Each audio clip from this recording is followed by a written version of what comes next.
ಪ್ರಚಲಿತ ವಿದ್ಯಮಾನಗಳ ಚರ್ಚೆ ವಿಶ್ಲೇಷಣೆ ವಿಶೇಷ ಕಾರ್ಯಕ್ರಮಕ್ಕೆ ಆತ್ಮೀಯ ವೀಕ್ಷಕರಿಗೆಲ್ಲ ಸ್ವಾಗತ. ನಾನು ಎಸ್.ಆರ್. ಆರಾಧ್ಯ. ಈ ದಿನದ ಚರ್ಚೆ ವಿಷಯ ಬಿಟಿ ತಳಿ ಸಮಸ್ಯೆ ಸವಾಲು. ಈ ಕಾರ್ಯಕ್ರಮದಲ್ಲಿ ನಮ್ಮೊಂದಿಗಿದ್ದಾರೆ ಭಾರತೀಯ ರೈತ ಒಕ್ಕೂಟದ ಪ್ರಧಾನ ಕಾರ್ಯದರ್ಶಿಯಾದ ರಾಜ್ಯ ಘಟಕದ ಪ್ರಧಾನ ಕಾರ್ಯದರ್ಶಿಯಾದಂತಹ ಪ್ರೊಫೆಸರ್ ಸಿ ನರಸಿಂಹಪ್ಪ ಅವರು. ಅವರಿಗೆ ಉದಯ ನ್ಯೂಸ್ ಚಾನೆಲ್ ಪರವಾಗಿ ಸ್ವಾಗತ ಬಯಸ್ತೇನೆ. ಹಾಗೆ ಮತ್ತೊಬ್ಬರು ಆಹ್ವಾನಿತರಾಗಿ ಕೃಷಿ ಜ್ಞಾನ ವಿಜ್ಞಾನ ವೇದಿಕೆಯ ಸಂಚಾಲಕರು ಹಾಗೂ ಮೈಸೂರು ವಿಶ್ವವಿದ್ಯಾಲಯದಲ್ಲಿ ಜೈವಿಕ ತಂತ್ರಜ್ಞಾನ ವಿಭಾಗದಲ್ಲಿ ಪ್ರಾಧ್ಯಾಪಕರಾಗೂ ಕೂಡ ಸೇವೆ ಸಲ್ಲಿಸಿ ಈಗ ಅನೇಕ ಸಂಘ ಸಂಸ್ಥೆಗಳಲ್ಲಿ ಸಕ್ರಿಯವಾಗಿ ತೊಡಗಿಸಿಕೊಂಡಿರುವಂತಹ ಡಾಕ್ಟರ್ ವಸಂತ್ ಕುಮಾರ್ ತಿಮ್ಮಕಾಪುರ ಅವರಿಗೂ ಕೂಡ ಉದಯ ನ್ಯೂಸ್ ಚಾನೆಲ್ ಪರವಾಗಿ ಸ್ವಾಗತ. ಈಗ ತಾವೆಲ್ಲ ಗಮನಿಸಿದಾಗ ಇತ್ತೀಚೆಗೆ ಈ ಒಂದು ಬಿಟಿ ತಳಿಯ ಬಗ್ಗೆ ಒಂದು ವ್ಯಾಪಕವಾದಂಥ ಚರ್ಚೆ ನಡೀತಾ ಇದೆ.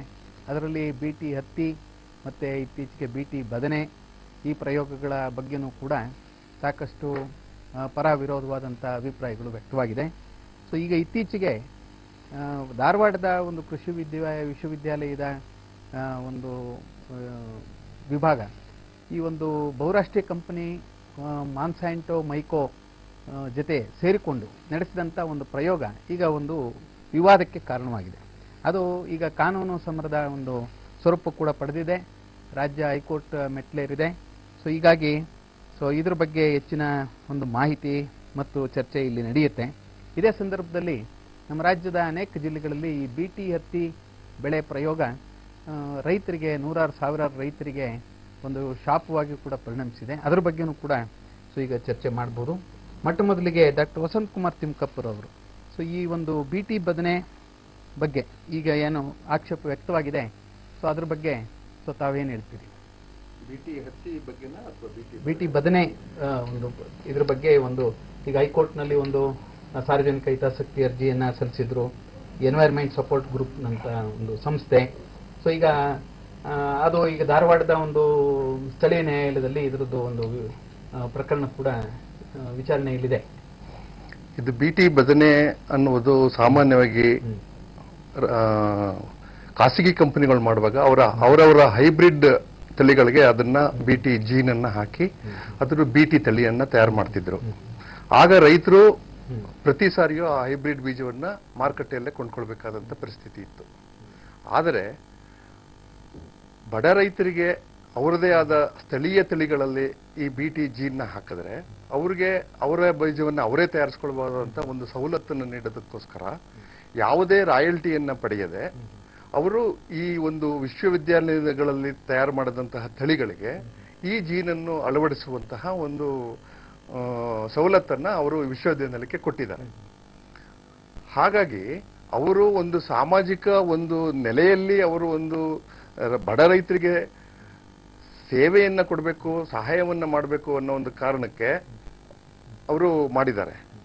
ಅದನ್ನೇ ಇವರು ಯಾವುದೋ ಬೇರೆ ಅರ್ಥದಲ್ಲಿ ತಕೊಂಡು ಅವರು ಕಾನೂನು ಹೋರಾಟ ಆರಂಭ ಮಾಡಿರೋದು ನಮಗಂತೂ ಬಹಳ ಆಶ್ಚರ್ಯವನ್ನೇ ತಂದಿದೆ. ಇದು ನಮ್ಮ ಭಾರತ ದೇಶದ ಬಡ ರೈತನಿಗೆ ಸಹಾಯ ಆಗ್ಲಿ ಅಂತ ಮಾಡಿರೋ ಒಂದು ಕಾರ್ಯವನ್ನ ಕಾನೂನು ವಿರುದ್ಧವಾದಂತ ಒಂದು ಕಾನೂನು ಹೋರಾಟಕ್ಕೆ ಇಳಿದಿರೋದು ಬಡ ರೈತನ ಪರವಾಗಿ ನನಗೆ ಬಹಳ ಆಶ್ಚರ್ಯ ಆಗ್ತದೆ. ಈಗ ಅದು ಈಗ ಈ ಒಂದು ಎನ್ವೈರನ್ಮೆಂಟ್ ಸಪೋರ್ಟ್ ಸಿಸ್ಟಮ್ ಗ್ರೂಪ್ ಅಂತ ಏನಿದೆ, ಅವರು ಇದರದ್ದು ಒಂದು ದೂರನ್ನು ಸಲ್ಲಿಸಿದ್ದಾರೆ. ಎನ್ವೈರನ್ಮೆಂಟ್ ಸಪೋರ್ಟ್ ಗ್ರೂಪ್ ಅಂತ ಪರಿಸರವಾದಿ ಸಂಸ್ಥೆ. ಆದ್ರೆ ಇದು ಈಗ ನ್ಯಾಷನಲ್ ಬಯೋಡೈವರ್ಸಿಟಿ ಅಸೋಸಿಯೇಷನ್ ಮತ್ತು ಕರ್ನಾಟಕ ಬಯೋಡೈವರ್ಸಿಟಿ ಬೋರ್ಡ್ನವರು ಕೂಡ ಆ ಒಂದು ದೂರನ್ನು ಸ್ವೀಕರಿಸಿ ಅವರೇನೆ ಈಗ ಒಂದು ಧಾರವಾಡದ ನ್ಯಾಯಾಲಯದಲ್ಲಿ ಒಂದು ದಾವೆ ಸಲ್ಲಿಸಿದ್ದಾರೆ. ಇದು ಕಾನೂನು ಹೋರಾಟ ಆಗಿರೋದ್ರಿಂದ ನಾನು ಕೋರ್ಟಿನ ಯಾವುದೇ ತೀರ್ಮಾನಕ್ಕೆ ಅತ್ಯಂತ ಗೌರವವನ್ನು ತೋರಿಸಿ ನಾನು ಹೇಳೋದೇನೆಂದ್ರೆ, ಕೆಲವೊಮ್ಮೆ ಇದು ತಾಂತ್ರಿಕ ವಿಚಾರವಾದ್ರಿಂದ ಕೆಲವೊಮ್ಮೆ ಎಲ್ರಿಗೂ ಈ ವಿಚಾರ ತಿಳಿದಿರೋದಿಲ್ಲ. ಹಾಗಾಗಿ ಕೆಲವೊಮ್ಮೆ ಅದು ಅವರು ಯಾರು ಪೆಟಿಷನ್ ಹಾಕಿದ್ದಾರೆ ಅವ್ರು ಹೇಳಿರೋ ವಿಚಾರನೇ ಸರಿ ಅಂತ ತಿಳ್ಕೊಂಡು ಅದನ್ನ ಅವರು ಅದು ಒಪ್ಕೊಂಡಿರ್ಬೋದು. ಆದರೆ ಇಲ್ಲಿ ಬಯೋಪೈರಸಿ ಅಂತ ಹೇಳುವಾಗ ಇದನ್ನ ಕದ್ಕೊಂಡು ಎಲ್ಗೋ ತಗೊಂಡೋಗ್ತಾರೆ ಅನ್ನೋ ರೀತಿಯಲ್ಲಿ ಅರ್ಥ ಬರ್ತದೆ. ಪೇಪರ್ನ ಮಾಧ್ಯಮದಲ್ಲಿ ಓದಿದಾಗ ಆ ಅರ್ಥ ಬರ್ತದೆ. ಈ ತಳಿ ಇಲ್ಲೇ ಇರುತ್ತೆ, ಚಿತ್ರರಂಗದಲ್ಲಿ ಅದು ಹೌದು, ಈ ತಳಿ ಇಲ್ಲೇ ಇರುತ್ತೆ, ನಮ್ಮ ರೈತರ ಒಳ್ಳೇದಕ್ಕೋಸ್ಕರ ಅದು ಮಾಡಿರೋದು. ಹಾಗಾಗಿ ಅದನ್ನ ಎಲ್ಗೂ ತಗೊಂಡೋಗಕ್ ಸಾಧ್ಯ ಇಲ್ಲ. ಅಕಸ್ಮಾತ್ ಈಗ ಉದಾಹರಣೆಗೆ ಮೊದಲು ಬಾಸ್ಮತಿ ಅಕ್ಕಿ ಇರ್ಬೋದು, ಬೇವಿರ್ಬೋದು, ಅರಿಶಿಣ ಇರ್ಬೋದು, ಅದಕ್ಕೆ ಬೇರೆ ದೇಶದವರು ಪೇಟೆಂಟ್ ಮಾಡೋದಕ್ಕೆ ಹೋದಾಗ ಅದಕ್ಕೆ ಹೋರಾಟ ಮಾಡಿ ಅದನ್ನ ಪೇಟೆಂಟ್ ಮಾಡದ ರೀತಿಯಲ್ಲಿ ತಡೆಗಟ್ಟಿದೀವಿ ನಾವು. ಆ ರೀತಿ ಎಚ್ಚರಿಕೆ ಇರಬೇಕಷ್ಟೇ ಹೊರತು ನಾವು ಇದ್ರದ್ದು ಹಿಂದೂ ಮುಂದೆ ಗೊತ್ತಿಲ್ಲದೆ ಒಂದು ಕುರುಡು ನಂಬಿಕೆಯಿಂದ ನಾವು ಮಾಡುವಂತದ್ದು ಅಥವಾ ಯಾವುದೋ ಒಂದು ನಂಬಿಕೆ ಏನಿದೆ ಅದ್ರ ಮೂಲಕನೇ ನಾವು ಚಿಂತನೆ ಮಾಡೋದಿದೆಯಲ್ಲ, ಅದು ತಪ್ಪಾಗ್ತದೆ. ನೀವು ಈಗ ಈ ಕ್ರಿಮಿನಲ್ ಕಂಪ್ಲೇಂಟ್ ಏನು ಧಾರವಾಡದ ನ್ಯಾಯಾಲಯದಲ್ಲಿ ಸಲ್ಲಿಕೆ ಆಗಿದೆ, ಸೊ ಅದನ್ನ ರದ್ದುಪಡಿಸಬೇಕು ಅಂತ ಹೇಳಿ ಈಗ ಈ ಮಾನ್ಸ್ಯಾಂಟೋ ಮಹಿಕೋ ಕಂಪನಿ ಮತ್ತೆ ಅದೇ ರೀತಿಯಲ್ಲಿ ಈಗ ಇದರಲ್ಲಿ ಆರೋಪಿ ಸ್ಥಾನದಲ್ಲಿರುವಂತಹ ವಿಶ್ವವಿದ್ಯಾಲಯದ ಧಾರವಾಡ ಕೃಷಿ ವಿಶ್ವವಿದ್ಯಾಲಯದ ಅಧಿಕಾರಿಗಳು ಕೂಡ ಹೈಕೋರ್ಟ್ಗೆ ಒಂದು ಮನವಿಗಳನ್ನ ಸಲ್ಲಿಸಿದ್ರು. ಆ ಮನವಿಗಳನ್ನ ಅಕ್ಟೋಬರ್ 11ನೇ ತಾರೀಕು ಕಳೆದ ವಾರ ಅದನ್ನ ರದ್ದುಪಡಿಸಿ ವಜಾ ಮಾಡಿದ್ದಾರೆ. ಅದನ್ನ ಅವರು ಇನ್ನೂ ಮೇಲಿನ ಕೋರ್ಟ್ಗೆ ಹೋಗ್ಬೋದು. ಇದು ಕೇವಲ ಒಂದು ಆರಂಭ ಅಷ್ಟೇ. ಇದರಿಂದ ಏನು ತೀರ್ಮಾನ ಬಂದಿಲ್ಲ. ಇದು ಒಂದು ಒಪ್ಪಿಗೆ ತಗೊಂಡಿದ್ದಾರೆ ಅಷ್ಟೇ, ಒಪ್ಪಿಗೆ ನೀಡಿದ್ದಾರೆ. ಹೀಗಾಗಿ ಇದು ಧಾರವಾಡ ನ್ಯಾಯಾಲಯದಲ್ಲಿ ಇದು ಪ್ರಕರಣ ವಿಚಾರಣೆ ಮುಂದುವರಿಯುತ್ತೆ. ಮತ್ತೆ ಅದರಲ್ಲಿ ಏನು ನೀವು ಇದೊಂದು ವಿಚಾರದಿಂದ ನಾವು ಮೊದಲು ಹೇಳ್ತಾ ಇದ್ವಿ, ಬಹುರಾಷ್ಟ್ರೀಯ ಕಂಪನಿಯವರು ಬಂದು ತಳಿಗಳನ್ನ ನೀಡಿ ರೈತರನ್ನ ಅವರ ಒಂದು ಇದಕ್ಕೆ ಸೆಳೆದುಕೊಳ್ತಾ ಇದ್ದಾರೆ ಅಂತ ಮಾತಾಡಿದ್ವಿ. ನಮ್ಮ ದೇಶದಲ್ಲೇ ನಮ್ಮ ವಿಜ್ಞಾನಿಗಳೇ ಯಾಕೆ ತಯಾರು ಮಾಡಬಾರ್ದು ತಳಿಗಳನ್ನ ಅನ್ನೋ ಒಂದು ವಿಚಾರವನ್ನು ನಾವು ಮಂಡಿಸಿದ್ವಿ. ಈಗ ನಮ್ಮ ವಿಜ್ಞಾನಿಗಳು ಅದೇ ರೀತಿಲಿ ಮಾಡಕ್ ಹೊರಟಿದ್ದಾರೆ.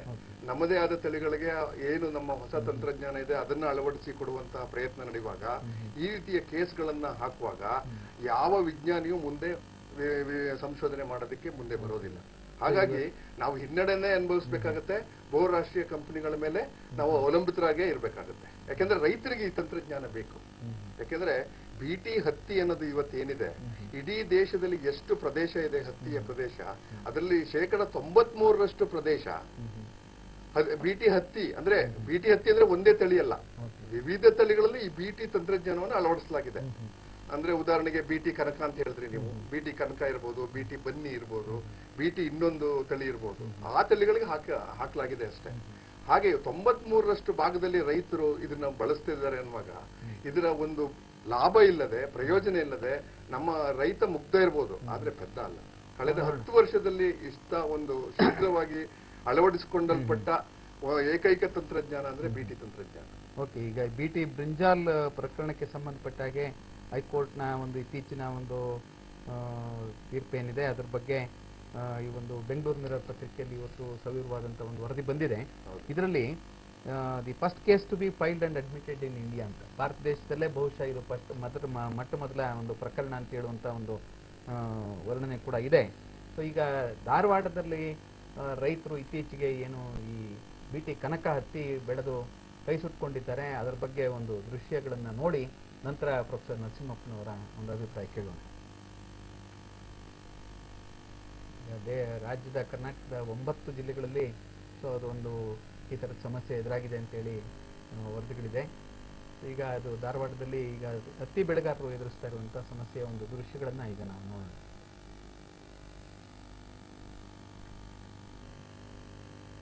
ಈಗ ಬಿಟಿ ಹತ್ತಿ ಮತ್ತು ಬಿಟಿ ಬದನೆ ಇದು ಬಳಕೆಯ ಒಂದು ಬಗ್ಗೆ ಯಾಕೆ ಇಷ್ಟೊಂದು ಆತಂಕ ಮತ್ತು ವಿರೋಧ ವ್ಯಕ್ತವಾಗ್ತಾ ಇದೆ ಪ್ರೊಫೆಸರ್ ನರಸಿಂಹಪ್ಪ? ನೋಡಿ, ವಸಂತ್ ಕುಮಾರ್ ಹೇಳಿದಾಗೆ ಎಲ್ಲ ಒಂದು ವೈಜ್ಞಾನಿಕ ಸಂಶೋಧನೆಗಳಿಗೂ ವಿರೋಧ ಮಾಡೋಂಥ ದೊಡ್ಡ ರೈತರು ಯಾರು ಇಲ್ಲ.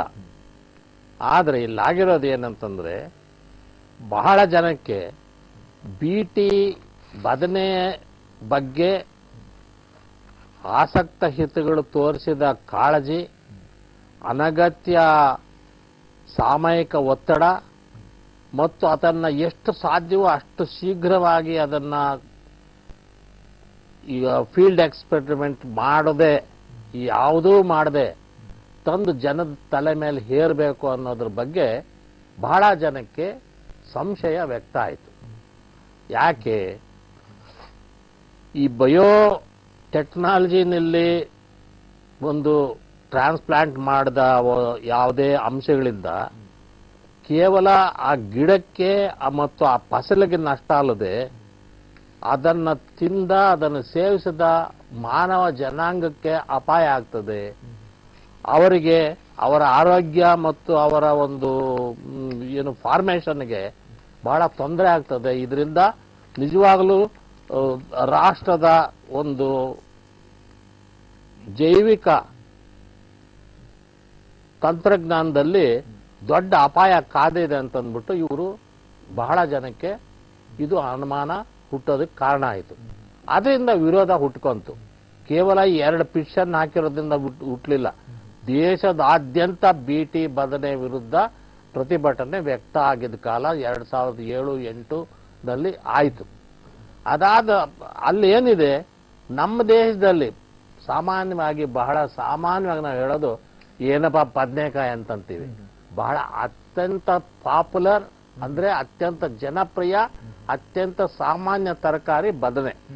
ಈಗ ಬಂಗಾಳ ದೇಶದಲ್ಲಿ ಬೈಗನ್ ಬರ್ತಾ ಅನ್ನೋದೇ ಒಂದು ಊಟ, ಅದೇ ಒಂದು ದೊಡ್ಡ ಆ ತರಕಾರಿನಲ್ಲಿ ಊಟ ಮಾಡೋದೇ, ಅದು ತರಕಾರಿ ಜೊತೆಲಿ ಊಟ ಮಾಡೋದೇ ಅವ್ರಿಗೊಂದು ದೊಡ್ಡ ಸಂತೋಷ ಕೊಡೋ ವಿಚಾರ. ಹೀಗಾಗಿ 400ಕ್ಕಿಂತ ಹೆಚ್ಚು ವಿಧ ವಿಧವಾದ ಬದನೆ ತಳಿಗಳು ನಮ್ಮ ದೇಶದಲ್ಲಿ ಇದಾವೆ. ನಾವು ಬದನೆಕಾಯಿ ಬೆಳೆಯೋದನ್ನು ಅಮೆರಿಕಾದವರಿಂದ ಕಳಬೇಕಾದ ಅವಶ್ಯಕತೆ ನಮಗಿರ್ಲಿಲ್ಲ. ಆಮೇಲೆ ಆ ಬದನೆಕಾಯಿ ಬೆಳೆಯೋದ್ರಲ್ಲಿ ಈಗ ಮೈಸೂರು ನೀವೇ ನೋಡ್ತೀರಿ, ಮೈಸೂರು ಬದನೆ ನೋಡಿದಿರಿ, ಯಾವುದು ದಾವಣಗೆರೆ ಬದನೆ ನೋಡಿದಿರಿ, ಬೆಂಗಳೂರಿನಲ್ಲಿ ಒಂದು ವಿಧವಾದ ಬದನೆ ಬೆಳೀತದೆ. ಈ ಪೂರ್ವ ಕರ್ನಾಟಕದಲ್ಲಿ ಡ್ರೈಲ್ಯಾಂಡ್ ಅಲ್ಲಿ ಅಲ್ಲಿ ಒಂಥರ ಬದನೆ ಬೆಳೀತದೆ. ಗದಗ್ ಹೋಗಿಟ್ರೆ ಎರೆ ಜಮೀನಿನಲ್ಲಿ ಬದನೆ ಬೆಳೀತದೆ. ಇವೆಲ್ಲವಿದೆ, ಒಂದೊಂದು ರುಚಿಗೋ ಒಂದೊಂದು ಪದ್ಧತಿಗೋ ಒಗ್ಕೊಂಡಿರುವಂತ ತಳಿಗಳು ಬೇಕಾದಷ್ಟಿವೆ. ದಕ್ಷಿಣ ಕನ್ನಡದಲ್ಲಿ ಬೇರೆ ಬೇರೆ ರೀತಿ ಬದನೆ ಇದೆ. ಇಂಥವು ದೇಶ ತುಂಬಾ ಇದಾವೆ. ದೇಶ ತುಂಬಾ ಇದ್ರು ಕೂಡ ಇದನ್ನ ತಂದು ಯಾವುದೋ ಒಂದು ಅದಕ್ಕೆ ಟ್ರಾನ್ಸ್ಪ್ಲಾಂಟ್ ಮಾಡಿ ಆ ಬಯೋಟೆಕ್ನಾಲಜಿನಲ್ಲಿ ನಾವು ಏನ್ ಕೊಡ್ತೀವಿ, ಇದಕ್ಕೆ ಬದನೆಕಾಯಿಗೆ ಬರೋದು ಒಂದು ತೂತು ಬೀಳೋ, ಆ ಕಾಯಿ ಬಿಸಾಕ್ತಾರೆ, ಇನ್ನೊಂದು ಕಾಯಿ ತಗೊಂತಾರೆ. ನೀವು ಅಂಗಡಿಗೆ ಹೋದಾಗ ನೋಡ್ತಾರೆ, ನೋಡಿ ಯಾವ ಬದನೆಕಾಯಿಗೆ ಹುಳ ಬಿದ್ದಿಲ್ವೋ ತೂತು ಬಿದ್ದಿಲ್ವೋ ಅದನ್ನೇ ಆರಿಸ್ಕೊಳ್ತಾರೆ. ಅದಕ್ಕೇನು ದೊಡ್ಡ ಸೈನ್ಸ್ ಬೇಕಾಗಿಲ್ಲ. ಅದಕ್ಕಿವಾಗ ಹೊಸ ಸೈನ್ಸ್ ಕೊಟ್ಟು, ಯಾಕಂತಂದ್ರೆ ನಮ್ಮ ದೇಶದ ಕೃಷಿಕರ ದೌರ್ಬಲ್ಯವನ್ನ, ಅಸಹಾಯಕತೆಯನ್ನ, ನಮ್ಮ ವಿಶ್ವವಿದ್ಯಾನಿಲಯಗಳ ಅಸಮರ್ಥತೆಯನ್ನ ಬಹಳ ಚಾಣಾಕ್ಷತನದಿಂದ ವಾಣಿಜ್ಯಕರಣ ಮಾಡಿ ತಮ್ಮ ವಾಣಿಜ್ಯ ಉದ್ದೇಶಕ್ಕೆ ಉಪಯೋಗಿಸ್ಕೊಂಡು ಲಾಭ ಮಾಡೋ ಅಂತ ಮೊನ್ಸಾಂಟೋ, ಕಾರ್ಗಿಲ್ಲು, ಮೈಕೋ ಇಂಥವೆಲ್ಲ ಬಂದು ಹತ್ತಿ ಬೀಜ ಮಾರೋದ್ರಿಂದ ಹಿಡಿದು ಮೆಕ್ಕೆಜೋಳದವರೆಗೂ ಆಗ್ಬೋದು, ಇನ್ನೊಂದು ಆಗ್ಬೋದು, ಎಲ್ಲಕ್ಕೂ ಯಾವ್ಯಾವುದೊಂದು ಹೆಸರಿಟ್ಟು ಒಂದು ಬಯೋಟೆಕ್ನಾಲಜಿ ಟ್ರಾನ್ಸ್ಫರ್ ಮಾಡೋದೊಂದು, ಇನ್ನೊಂದು ಹೈಬ್ರಿಡೈಸ್ ವೆರೈಟೀಸ್ ಒಂದು, ಈ ತರ ಮಾಡಿ ಜನಕ್ಕೆ ತೊಂದರೆ, ಇದು ಜನದ ಆರೋಗ್ಯವನ್ನು ಕೆಡಿಸ್ತದೆ, ಡಿಫಾರ್ಮೇಶನ್ ಆಗ್ತದೆ, ಮಕ್ಕಳ ಕೈಯೇ ಇಲ್ದ ಮಕ್ಕಳು ಒಂದೇ ಕಣ್ಣು ಯಾವುದೋ ರೀತಿ ಭಯ ಬರ್ತದೆ. ಇದನ್ನ ಇವರು ಪರಿಹರಿಸಲಿಲ್ಲ. ಇವರು ಪರಿಹರಿಸಲಿಲ್ಲದೆ ಇರೋದ್ರಿಂದ ಆ ಜನಕ್ಕಾಯ ಅನುಮಾನ ಇದೆ. ನೀವು ಈಗ ಕಾನೂನು ಯಾವುದು ಕೋರ್ಟ್ನಲ್ಲಿ ಇದು ರಿಟ್ ಪಿಟಿಷನ್ ಅಕ್ಸೆಪ್ಟ್ ಆಗಿದೆ, ಅಲೋ ಆಗಿದೆ, ಅವರು ನೋಡಿ ನೀವು ಕೋರ್ಟ್ನಲ್ಲಿ ತೀರ್ಮಾನ ಆಗಲಿ ಅಂತ ಹೇಳಿದಾಗ್ಲೇನೆ ಜನಕ್ಕೆ ಇದ್ರ ಮೇಲಿರ್ತಕ್ಕಂಥ ಅಪನಂಬಿಕೆ ಇನ್ನೂ ಜಾಸ್ತಿ ಆಯ್ತು, ಗಾಢವಾಯ್ತು. ನೋಡೋಣಂತೆ ಈಗ ಒಂದು ಪುಟ್ಟ ವಿರಾಮ, ನಂತರ ಕಾರ್ಯಕ್ರಮ ಮುಂದುವರಿಸೋಣ.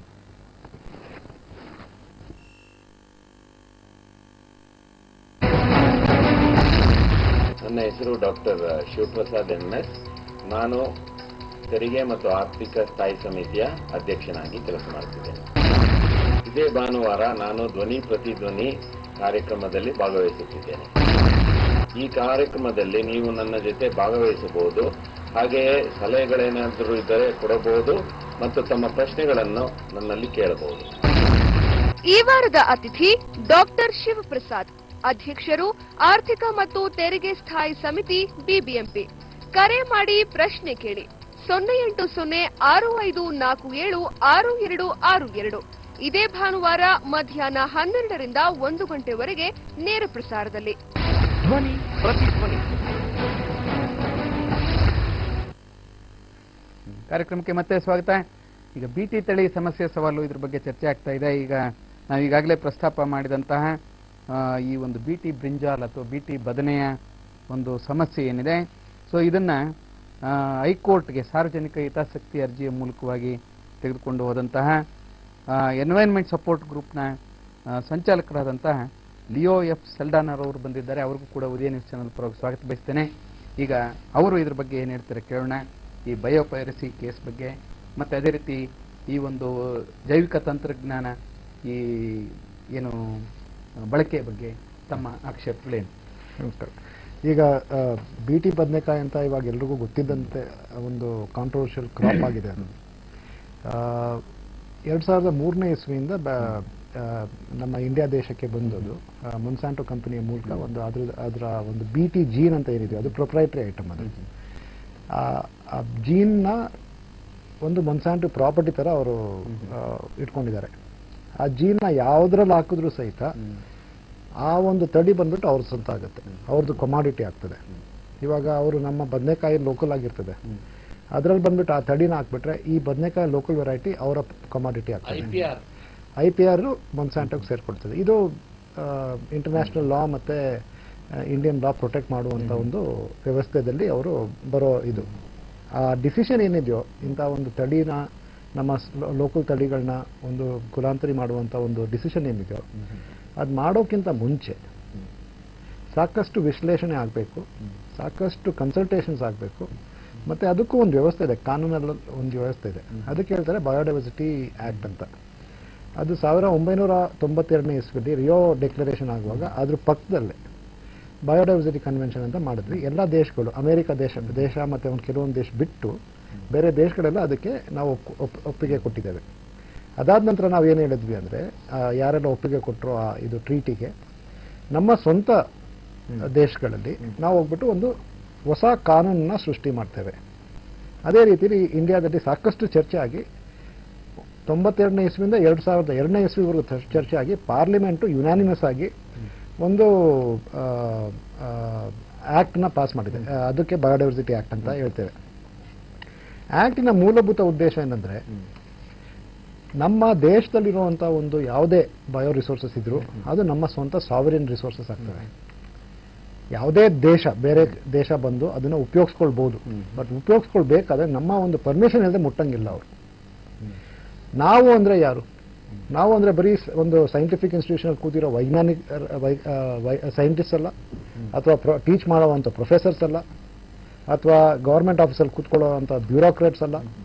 ನಾವು ಅಂದರೆ ಅದಕ್ಕೂ ಅರ್ಥ ಇದೆ ಕಾನೂನಲ್ಲಿ. ನಾವು ಅಂದರೆ ಸ್ಥಳೀಯ ಜನರು.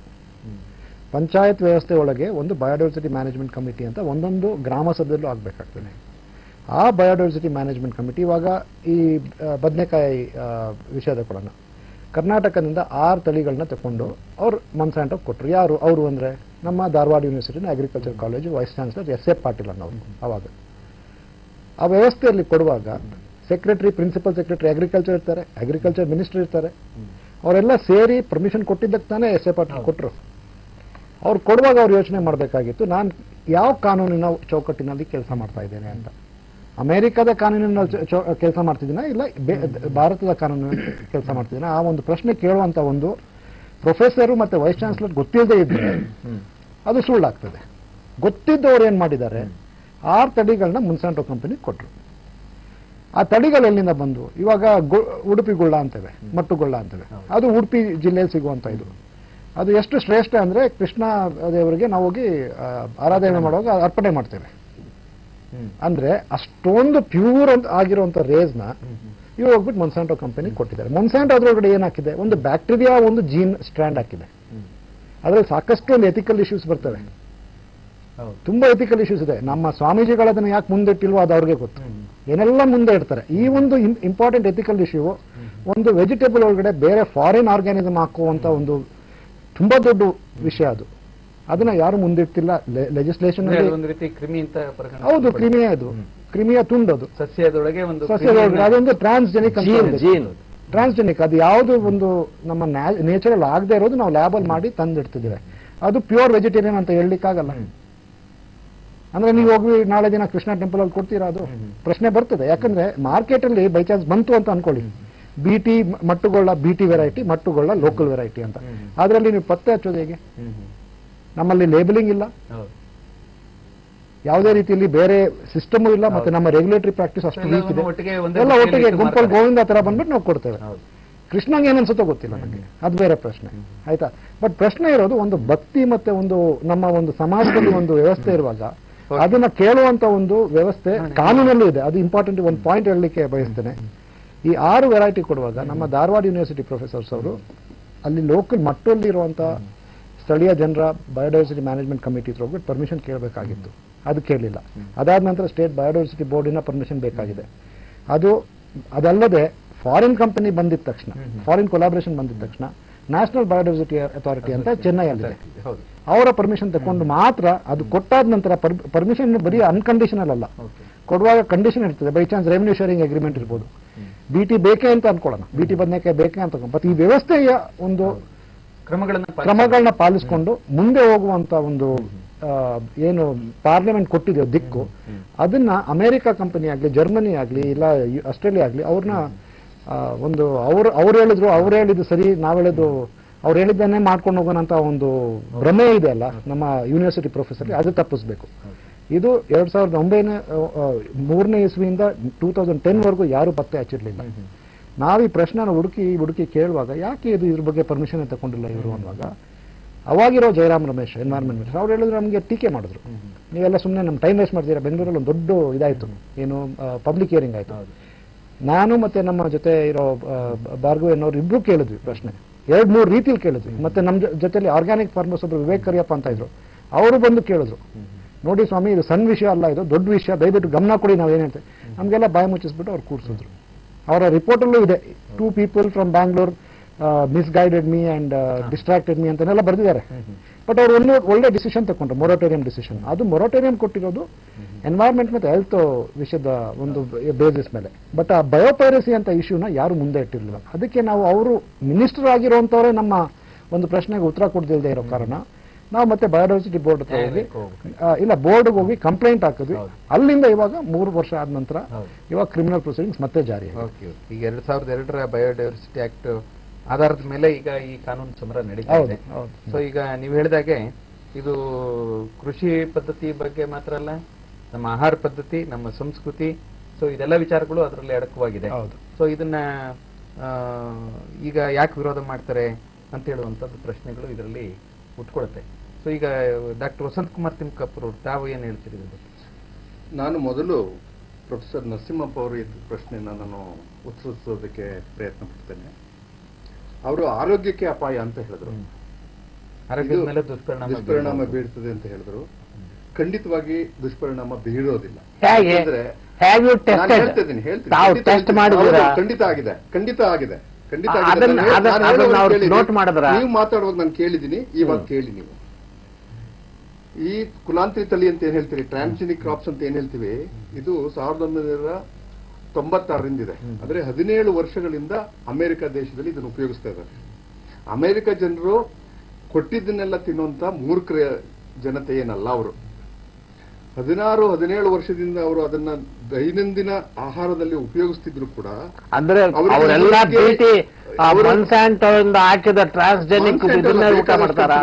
ಬೇಕಾದಷ್ಟು ಕಂಪನಿ ಇದೆ. ದಯವಿಟ್ಟು ಆ ವಿಚಾರ ನೀವು ತಿಳ್ಕೋಬೇಕು, ತಿಳ್ಕೊಳ್ಳೋದನ್ನೇ ಮಾತನಾಡಬಾರ್ದು. ಅಲ್ಲಿ ನೀವು ಯಾರೇ ಹೋದ್ರು, ಇವತ್ತು ನೀವು ಅಮೆರಿಕ ದೇಶಕ್ಕೆ ನೀವು ಅಲ್ಲಿ ಹೋದ ಪಕ್ಷದಲ್ಲಿ 60% ಆಹಾರದಲ್ಲಿ ಈ BT ಜೀನು ಅಥವಾ ಬೇರೆ ಕುಲಾಂತರಿ ಜೀನು ಇದ್ದೇ ಇದೆ. ನಮ್ಮ ಭಾರತ ದೇಶದವರು ಅಲ್ಲೇ ಅನೇಕ ಸಾವಿರಾರು ಲಕ್ಷಾಂತರ ಜನ ಇದ್ದಾರೆ, ಬೇರೆ ದೇಶದವರು ಇದ್ದಾರೆ, ಅವರೆಲ್ಲರೂ ತಿಂತಾ ಇದ್ದಾರೆ. ಇದುವರೆಗೆ ಯಾವುದೇ ಒಂದು ವರದಿ ಅಥವಾ ಯಾವುದಾದ್ರೂ ಒಂದು ತಳಿಯನ್ನ ಹಿಂತೆಗೆದುಕೊಂಡಂತಹ ಒಂದೇ ಒಂದು ಉದಾಹರಣೆ, ಒಂದೇ ಒಂದು ವರದಿ ಕೂಡ ಇದುವರೆಗೆ ಇಲ್ಲ. ಅಂದ್ರೆ ಅಮೆರಿಕದಲ್ಲಿ ಬಿಡುಗಡೆ ಮಾಡಬೇಕಾದ್ರೆ ಒಂದು ತಳಿಯನ್ನ 3 ಸಂಸ್ಥೆಗಳಿದಾವೆ ಅಲ್ಲಿ.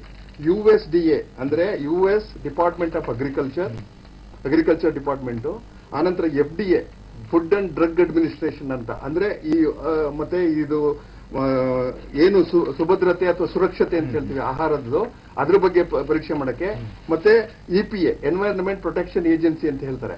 ಅಂದ್ರೆ ವಾತಾವರಣದ ಮೇಲೆ, ಪರಿಸರದ ಮೇಲೆ ಏನಾದ್ರೂ ಕೆಟ್ಟ ಪರಿಣಾಮ ಬೀಳುತ್ತಾ ಅಂತ ಪರೀಕ್ಷೆ ಮಾಡೋದಕ್ಕೆ ಅದೊಂದು ಏಜೆನ್ಸಿ ಇದೆ. ಅವೆಲ್ಲರೂ ಪರೀಕ್ಷೆ ಮಾಡಿದ ನಂತರವೇ ಇದು ಸುರಕ್ಷಿತ ಅಂತ ಆದ್ಮೇಲೆ ಅದು ಬಿಡುಗಡೆ ಆಗಿರೋದು. ಇದು ಬಿಡುಗಡೆ ಆಗಿ 16 ವರ್ಷ ಆಗಿದೆ. ಇದುವರೆಗೆ ಒಂದೇ ಒಂದು ವರದಿ ಇಲ್ಲ. ಅದೇ ರೀತಿಯಲ್ಲಿ ನಮ್ಮ ದೇಶದಲ್ಲಿ ಅದಕ್ಕಿಂತ ಹೆಚ್ಚು ಸ್ಟ್ರಿಕ್ಟ್ ಆದ ರೂಲ್ಸ್ ಅಂಡ್ ರೆಗ್ಯುಲೇಷನ್ಸ್ ಇದೆ. ಅದರಲ್ಲೂ ಕೂಡ ಇದು ಪರೀಕ್ಷೆ ನಡೀತಿದೆ. ಪರೀಕ್ಷೆ ಮಾಡೋದಕ್ಕೆ ನಮ್ಮದು ಯಾವುದು ಅಭ್ಯಂತರ ಇಲ್ಲ. ಆದ್ರೆ ನೀವು ಆದ್ರೆ ಅಮೆರಿಕಾದಲ್ಲಿ ಪರೀಕ್ಷೆ ಮಾಡಿದ್ರೆ ನಿಮ್ಗೆ ಸಾಕಾಯ್ತು? ಇಲ್ಲ, ಖಂಡಿತ ಇಲ್ಲ. ಇಲ್ಲಿ ಮಾಡಿ ಅಂತ ಹೇಳಿದೀವಲ್ಲ, ಮಾಡಿದರೆ. ಮಾಡಕ್ಕಿಂತ ಮುಂಚೆ ಯಾಕೆ ಮಾಡಿದ್ರೆ ಅಂತ ಕೇಳೋದು. ಬಿಡುಗಡೆ ಮಾಡಿಲ್ವಲ್ಲ, ಬಿಡುಗಡೆ ಮಾಡಿಲ್ಲ, ಪರೀಕ್ಷೆ ನಡೀತಾ ಇದೆ. ಪರೀಕ್ಷೆ ನಡೆದು ನೀವು ಜನರಿಗೆ ನೀವು ಹೇಳುವಾಗ ತಪ್ಪು ಮಾಹಿತಿನ ಬಿಡುಗಡೆ ಮಾಡ್ಲಿಕ್ಕೆ ತಯಾರಾಗಿತ್ತು. ಬಿಡುಗಡೆ ಮಾಡ್ಲಿಕ್ಕೆ 2009 ನಲ್ಲಿ ಅಕ್ಟೋಬರ್ ಅಲ್ಲಿ ಪರ್ಮಿಷನ್ ಕೊಟ್ಟಿದ್ರು. ಜನರು ಗಲಾಟೆ ಆದ ನಂತರ, ನೇಷನ್ ವೈಡ್ ಪ್ರೊಟೆಸ್ಟ್ ಆದ ನಂತರ ಮಿನಿಸ್ಟರ್ ಬಂದ್ಬಿಟ್ಟು ಪಬ್ಲಿಕ್ ಹಿಯರಿಂಗ್ ಮಾಡಿದ್ರು. ದೊಡ್ಡ ಗಲಾಟೆ ಆದ್ಮೇಲೆ ಇವರೆಲ್ಲ ಸುಳ್ಳು ಹೇಳಿದ್ರೆ ಮುಂದೆ ಬಂತು. ಈ ತರ ಬಂದ್ಬಿಟ್ಟು ನಾವು ಜನರು ಮುಂದೆ ಸುಳ್ಳು ಹೇಳಬಾರ್ದು. ಯಾವುದೇ ರೀತಿಯಲ್ಲಿ ಹೇಳಬೇಕಾದ ಅವಶ್ಯಕತೆ ಇಲ್ಲ. ಎಫಿಕಸಿ ಬಗ್ಗೆ ಆಗಿದೆ, ಆರೋಗ್ಯದ ಮೇಲೆ ಏನ್ ಪರಿಣಾಮ ಅಂತ ಅದ್ರ ಬಗ್ಗೆ ಯಾವುದೇ ನೀವು ಜನರ ಮುಂದೆ ಇಡಿ. ಸುಮ್ಮನೆ ಸುಳ್ಳು ಹೇಳ್ಬಿಟ್ಟು ಕ್ಲಾಸ್ ಕೊಟ್ಬಿಟ್ಟು ನಂಗೆ ಯುಎಸ್ ಪ್ರೊಫೆಸರ್ಸ್ ಎಲ್ಲ ಏನಾಗ್ತಿದೆ ಅಂದ್ರೆ ಮೊಂಟಾಂಟೋ ದೇಶನೇ ಮಾರಾಟ ರೈತನ ಮಗ, ಇಡೀ ರೈತನ ಮಗನಾಗಿ ಮಾತಾಡ್ತಾ ಇದ್ದೀನಿ. ಹೇಳಿದ್ರು ಅಂದ್ರೆ ಉಳುಕಲ್ಕಾಯಿ ಇದ್ರೆ ತೆಗೆದಾಕ್ಬಿಡಿ ಅಂತ ಹೇಳಿದ್ರು. ಆದ್ರೆ ಅದರಿಂದ ಎಷ್ಟು ರೈತನಿಗೆ ನಷ್ಟ ಆಗ್ತಾ ಇದೆ, ಅದರಿಂದ ರೈತನಿಗೆ ಎಷ್ಟು ನಷ್ಟ ಆಗ್ತಾ ಇದೆ, ಅವನಿಗೆ ಏನು ಗತಿ ಆಗ್ಬೇಕು ಅಂತ ಅದ್ರ ಬಗ್ಗೆ ಇಲ್ಲ. ಈ ನಷ್ಟದಿಂದಲೇ ರೈತ ಇವತ್ತು ಕೃಷಿಯನ್ನ ಬಿಟ್ಟು ನಗರ ಕಡೆ ವಲಸೆ ಹೋಗ್ತಿರೋದು ಯಾಕೆ ಅಂತ ಅಂದ್ರೆ ಅವನಿಗೆ ಲಾಭದಾಯಕವಾಗಿಲ್ಲ. ಅಲ್ಲಿ ಹೇಳಿದ್ರು ಕಾಪಿ ಪೇಸ್ಟ್ ಮಾಡಿದ್ದಾರೆ. ನ್ಯಾಷನಲ್ ಅಕಾಡೆಮಿ ಆಫ್ ಸೈನ್ಸಸ್ ಅಂತ 6 ಅಕಾಡೆಮಿಸ್ ಇವೆ. ನ್ಯಾಷನಲ್ ಜಯರಾಮ್ ರಮೇಶ್ಗೆ ಸುಸ್ತಾಗ್ಬಿಡ್ತು. ಯಾವುದೇ ಸ್ಟಡಿ ಇಲ್ಲದೆ 2003 ಇಸ್ವಿಯಿಂದ 2009 ಒಂದು ನಿಮಿಷ ಕೇಳಿ ಮಾತಾಡಿ. ನೀವು ಸುಳ್ಳು ಹೇಳ್ತಿದ್ದೀರಾ. ಮಿನಿಸ್ಟರ್ ಹೇಳಿದ್ದನ್ನ ಹೇಳ್ತಾ ಇದ್ದಾರೆ. 2003 ಇಂದ 2009 ವರೆಗೂ ಯಾವುದೇ ಒಂದು ಸ್ಟಡಿ ನಾನು ಪಾರ್ಲಿಮೆಂಟ್ ಕೃಷಿಕರ ನೀವು ನನ್ನ ತಾತ ಕೃಷಿ ನಾನು ಮಾಡ್ತಾ ಇದ್ದೇನೆ. ಯಾರು ಜಾಗ ಕೊಟ್ಟಿಲ್ಲ. ಕೃಷಿ ಮಾಡಿನೇ ಮುಂದೆ ಬಂದಿರೋದು ನಾವು. ಖಂಡಿತ ಇಲ್ಲ. ಮಾಡದೇ ಇದ್ರು ನಾನು ಹೇಳೋದು ಹಾಗಿದ್ರೆ ನಾನು ಮಾಡದೇ ಇದ್ರು ನಾನು ಹೇಳೋದು ಸುಳ್ಳು ಹೇಳ್ತಾ ಇಲ್ಲ. ನಾನು ಹೇಳೋದು ವಿಚಾರ ಮಾತಾಡ್ತಾ ಇದ್ದೀನಿ ಹೊರತು ರೈತನ ಸಂಕಷ್ಟಗಳ ಬಗ್ಗೆ ನಿಮಗೆ ಆರೋಗ್ಯದ ಮೇಲೆ ವಿಶ್ಲೇಷಣೆ ಮಾಡಿದ್ರೆ ಅಂತ ಹೇಳಿದ್ರೆ ಒಂದು ಹೇಳ್ತೀನಿ. ಒಂದು ವಿಚಾರ ನಾನು ಹೇಳ್ಬೇಕು. ಮುಚ್ಚುಮರಿ ಮಾಡೋದಲ್ಲ ನಾವು. ಬಿಟಿ ಬಗ್ಗೆ ಹೇಳ್ತೀನಿ ಕೇಳಿ. ಇವರೆಲ್ಲ ಎಷ್ಟು ಸುಳ್ಳು ಹೇಳ್ತಾರೆ ಅಂತಂದ್ರೆ ಏನೋ ಕೈ ಇಲ್ದರೋ ಮಗು ಹುಟ್ಟುತ್ತೆ. ನಾನ್ ಸುಳ್ಳು ಹೇಳ್ತಾ ಇಲ್ಲ, ನಾನು ಎಲ್ಲ ಡಾಕ್ಯುಮೆಂಟ್ ತಂದಿದ್ದೀನಿ. ನಾನು ಹೇಳ್ತೀನಿ ಕೇಳಿ. ಅನ್ನೋದು ಒಂದು ಸರ್ ನಿಮ್ಗೂ ಹೇಳ್ಬೇಕಾಗುತ್ತೆ ಮಾಧ್ಯಮದವ್ರಿಗೆ. ಬ್ಯಾಸಿಲಸ್ ತುರಿಂಜಿಯನ್ಸ್ ಅಂತ ಅನ್ನೋದು ಸಿಲ್ಕ್ ವರ್ಮ್. ಅದಕ್ಕೆ ಸ್ವಾಭಾವಿಕವಾಗಿ ಸೆಪ್ಟಿಸೀಮಿಯಾ ಅನ್ನೋ ಒಂದು ರೋಗವನ್ನ ಉಂಟು ಮಾಡುವ ರೋಗಾಣು. ಅಂದ್ರೆ ಅದು ಲೆಪಿಡಾಪ್ಟರ್ ಆ ಗ್ರೂಪ್ಗೆ ಸೇರಿದಂತಹ, ಆ ವರ್ಗಕ್ಕೆ ಸೇರಿದಂತಹ ಎಲ್ಲಾ ಕೀಟಗಳಿಗೂ ಆ ರೋಗವನ್ನ ತರುತ್ತೆ. ಆಯ್ತಾ? ಯಾಕೆ ಬೇಕಿಲ್ಲ ವಿಚಾರ ಹೇಳ್ಬೇಕು. ಹೇಳ್ತೀನಿ ತಡ್ರಿ. ಬಯೋಡೈವರ್ಸಿಟಿ ಆಮೇಲೆ ಮಾತಾಡ್ತೀನಿ. ನಾನು ನಿಮ್ಮ ವಿಚಾರ ಹೇಳಿ ಬರ್ತೀನಿ. ಬ್ಯಾಸಿಲಸ್ ತುರಿಂಜಿಯನ್ಸಿಸ್ ಅನ್ನೋದನ್ನ ಇವತ್ತಿನ ದಿವಸನೂ ಕಳೆದ 70 ವರ್ಷಗಳಿಂದ ವಿಶ್ವದಾದ್ಯಂತ 70 ವರ್ಷ 17 ಅಲ್ಲ 70 ವರ್ಷದಿಂದ ಅದನ್ನ ಜೈವಿಕ ನಿಯಂತ್ರಣಕ್ಕಾಗಿ ಉಪಯೋಗಿಸ್ತಾ ಬಂದಿದ್ದಾರೆ ವಿಶ್ವದಾದ್ಯಂತ. ಅದು ಯಾವುದೇ ಒಂದು ತೊಂದರೆ ಇಲ್ಲ. ಅದನ್ನ ನಾವು ಬದನೆಗೆ ಸ್ಪ್ರೇ ಮಾಡಿದ್ರೆ ಈಗಲೂ ಅದನ್ನ ಅಂಗಡಿಯಲ್ಲಿ ಸಿಗುತ್ತೆ. ಬ್ಯಾಸಿಲಸ್ ತುರಿಂಜಿಯನ್ಸ್ ಬಿಟಿ ಫಾರ್ಮುಲೇಷನ್ಸ್ ಅಂತ ಸಿಗುತ್ತೆ. ಬೇರೆ ಬೇರೆ ಕಂಪನಿಗಳು ಅದನ್ನ ತಯಾರಿ ಮಾಡ್ತಾರೆ. ಇದು ನಮ್ಮ ಭಾರತಕ್ಕೆ ಬರೋಕ್ ಮುಂಚೆ ನಮ್ಮ ಕೋಲಾರದ ರೈತರು ಮಲೇಷ್ಯಾದಿಂದ ಇದನ್ನ ಸ್ಮಗಲ್ ಮಾಡಿ ತಂದು ಸೀಗೆ ಪುಡಿ ಅಂತ ಹೇಳಿ ಉಪಯೋಗಿಸ್ತಿದ್ರು. ನಾನು ಮುಗಿಸ್ತೀನಿ. ಅದನ್ನ ಉಪಯೋಗಿಸ್ತಿದ್ರು. ಅಂದ್ರೆ ಆವಾಗ ಅದು ಮಾನ್ಸ್ಯಾಂಟೋ ಅಲ್ಲ, ಅದು ಎಲ್ಲಾ ಕಂಪನಿಗಳು, ಭಾರತೀಯ ಕಂಪನಿಗಳು ಅದನ್ನ ಉತ್ಪಾದನೆ ಮಾಡುತ್ತೆ. ಈಗಲೂ ಹಾಲ್ಟ್ ಅನ್ನೋ ಒಂದು ಬ್ರ್ಯಾಂಡ್ ಅಲ್ಲಿ ಬರುತ್ತೆ, ಬೇಕಾದಷ್ಟು ಡೈಪೆಲ್ ಅನ್ನೋ ಬ್ರ್ಯಾಂಡ್ ಅಲ್ಲಿ ಬರುತ್ತೆ. ಈಗಲೂ ಅದು ಲಭ್ಯ ಇದೆ. ಅದನ್ನ ನಾವು ನೇರವಾಗೇ ತಿಂತಿದ್ವಿ. ಏನೇಳಿ ಬ್ಯಾಕ್ಟೀರಿಯಾನ ನಾವು ಅನೇಕ ರೋಗಗಳು ನಮ್ಗೆ ಬರುವಂತಹ ಎಲ್ಲ ಪ್ರತಿಯೊಂದು ತರಕಾರಿಯ ದವಸ ಧಾನ್ಯಗಳಲ್ಲೂ ಎಲ್ಲ ಇರುತ್ತೆ. ಕೆಮಿಕಲ್ಲೂ ಇರುತ್ತೆ, ರೋಗಾಣುನೂ ಇರುತ್ತೆ, ಫಂಗಸ್ಸು ಇರುತ್ತೆ, ಎಲ್ಲ ಇರುತ್ತೆ. ನಾವು ತಿಂತೀವಿ, ನಮಗೇನು ಆಗಿಲ್ಲ. ಆಯ್ತಾ? ಆದ್ರೆ ನಾವು ನೇರವಾಗಿ ತಿಂದಿದ್ವಿ. ಇದು ಮನುಷ್ಯನಿಗೆ ಇದನ್ನ ಯಾವಾಗ್ಲೂ ಯಾವ ಒಂದು ಅಪಾಯವನ್ನು ಉಂಟು ಮಾಡುವುದಿಲ್ಲ. ಇನ್ಸೆಕ್ಟ್ಗೆ ಮಾತ್ರ ಅದು ರೋಗ ತರುವಂತದ್ದು. ನನ್ನ ಮೈ ಎನಿಮೀಸ್ ಮೈ ಫ್ರೆಂಡ್ ಅಂತ ಆ ಒಂದು ತತ್ವವನ್ನು ಉಪಯೋಗಿಸಿಕೊಂಡು ಈಗ ಬಯಾಲಜಿಕಲ್ ಕಂಟ್ರೋಲ್ ಈಗ ಉಪಯೋಗಿಸಿದ್ದಾರೆ. ಈಗ ಪ್ರಶ್ನೆ ಇರುವಂತ ಮೂಲಭೂತವಾದಂತ ಪ್ರಶ್ನೆ, ಈ ಕುಲಾಂತರಿ ತಳಿ ಪ್ರಯೋಗ ಇದರ ಮೂಲ ಉದ್ದೇಶ ಏನು? ಈಗ ಅದಕ್ಕೆ ರೋಗ ನಿರೋಧಕ ಶಕ್ತಿ ಇರುತ್ತೆ, ಕೀಟ ನಿರೋಧಕ ಶಕ್ತಿ ಇರುತ್ತೆ. ಅದು ಈಗ ಬದನೆಕಾಯಿಗೆ ಸಾಮಾನ್ಯವಾಗಿ ಹುಳು ಬೀಳೋದು, ಕೀಟ ಬೀಳೋದು ಬಹಳ ಬೇಗನೆ ಬೀಳುತ್ತೆ. ಸೊ ನೀವು ಹೇಳಿದಾಗೆ ಅದು ಸಹಜವಾದ ಬೇಕಾದಷ್ಟು ಔಷಧಿ ಹೊಡಿತಾರೆ ಸಮಸ್ಯೆ. ಯಾಕೆಂದ್ರೆ ಅದು ಕಾಯಿ ಒಳಗಡೆ ಹೋದಾಗ ಒಳಗಡೆ ಹೋದಾಗ ಏನ್ ಔಷಧಿ ಹೊಡೆದ್ರು ಅದನ್ನ ಅದೇ ರೀತಿಯಲ್ಲಿ ಹತ್ತಿ ಬೆಳೆಗೂ ಕೂಡ ಅದೇ ತರದ ಒಂದು ಸಮಸ್ಯೆ ಇದೆ. ಹೌದು. ಅದಕ್ಕೆ ಇದು ಈ ಕುಲಾಂತರಿ ತಳಿ ಉಪಯೋಗಿಸಿದ್ರೆ ರೈತರಿಗೆ ಒಂದು ರೀತಿ ಲಾಭದಾಯಕ ಆಗುತ್ತೆ, ರಕ್ಷಣೆ ಸಿಗುತ್ತೆ ಅಂತ ಹೇಳುವಂತ ಒಂದು ವಾದ ಇವಾಗ ನೀವು ಮಂಡಿಸ್ತಾ ಇದ್ದೀರಿ. ಆದ್ರೆ ಈಗ ದಾವಣಗೆರೆ ಜಿಲ್ಲೆದು ನಾವು ಈಗ ಬಿಟಿ ಇದು ಹತ್ತಿ ಏನು ಬೆಳೆದಿದ್ದಾರೆ ಕನಕ ಅಂತೇಳಿ ಅದೇನೋ ಒಂದು ಬ್ರ್ಯಾಂಡ್, ಸೊ ಅದ್ರದ್ದು ಈಗ ಬಹಳ ನಷ್ಟ ಅನುಭವಿಸಿದ್ದಾರೆ. ಅದು ಎಲ್ಲ ಗಿಡ ದೊಡ್ಡದಾಗಿ ಬೆಳೆದ್ ಬಿಟ್ಟಿದೆ, ಅದರಲ್ಲಿ ಹೂವು ಇಲ್ಲ, ಅದ್ರಲ್ಲಿ ಹತ್ತಿನೂ ಬಿಟ್ಟಿಲ್ಲ, ಕಾಯಿ ಬಿಟ್ಟಿಲ್ಲ, ಹತ್ತಿನೂ ಕಟ್ಟಿಲ್ಲ. ಸಂಬಂಧ ಇಲ್ಲ, ಅಲ್ಲ ಈಗ ಸಂಬಂಧ ಇಲ್ಲ. ಇವರು ಅದನ್ನ ಅಟ್ಯಾಚ್ ಮಾಡ್ತಾರೆ ಅಷ್ಟೇ. ಒಂದು ಹೇಳ್ತೀನಿ ಕೇಳಿ, ಈಗ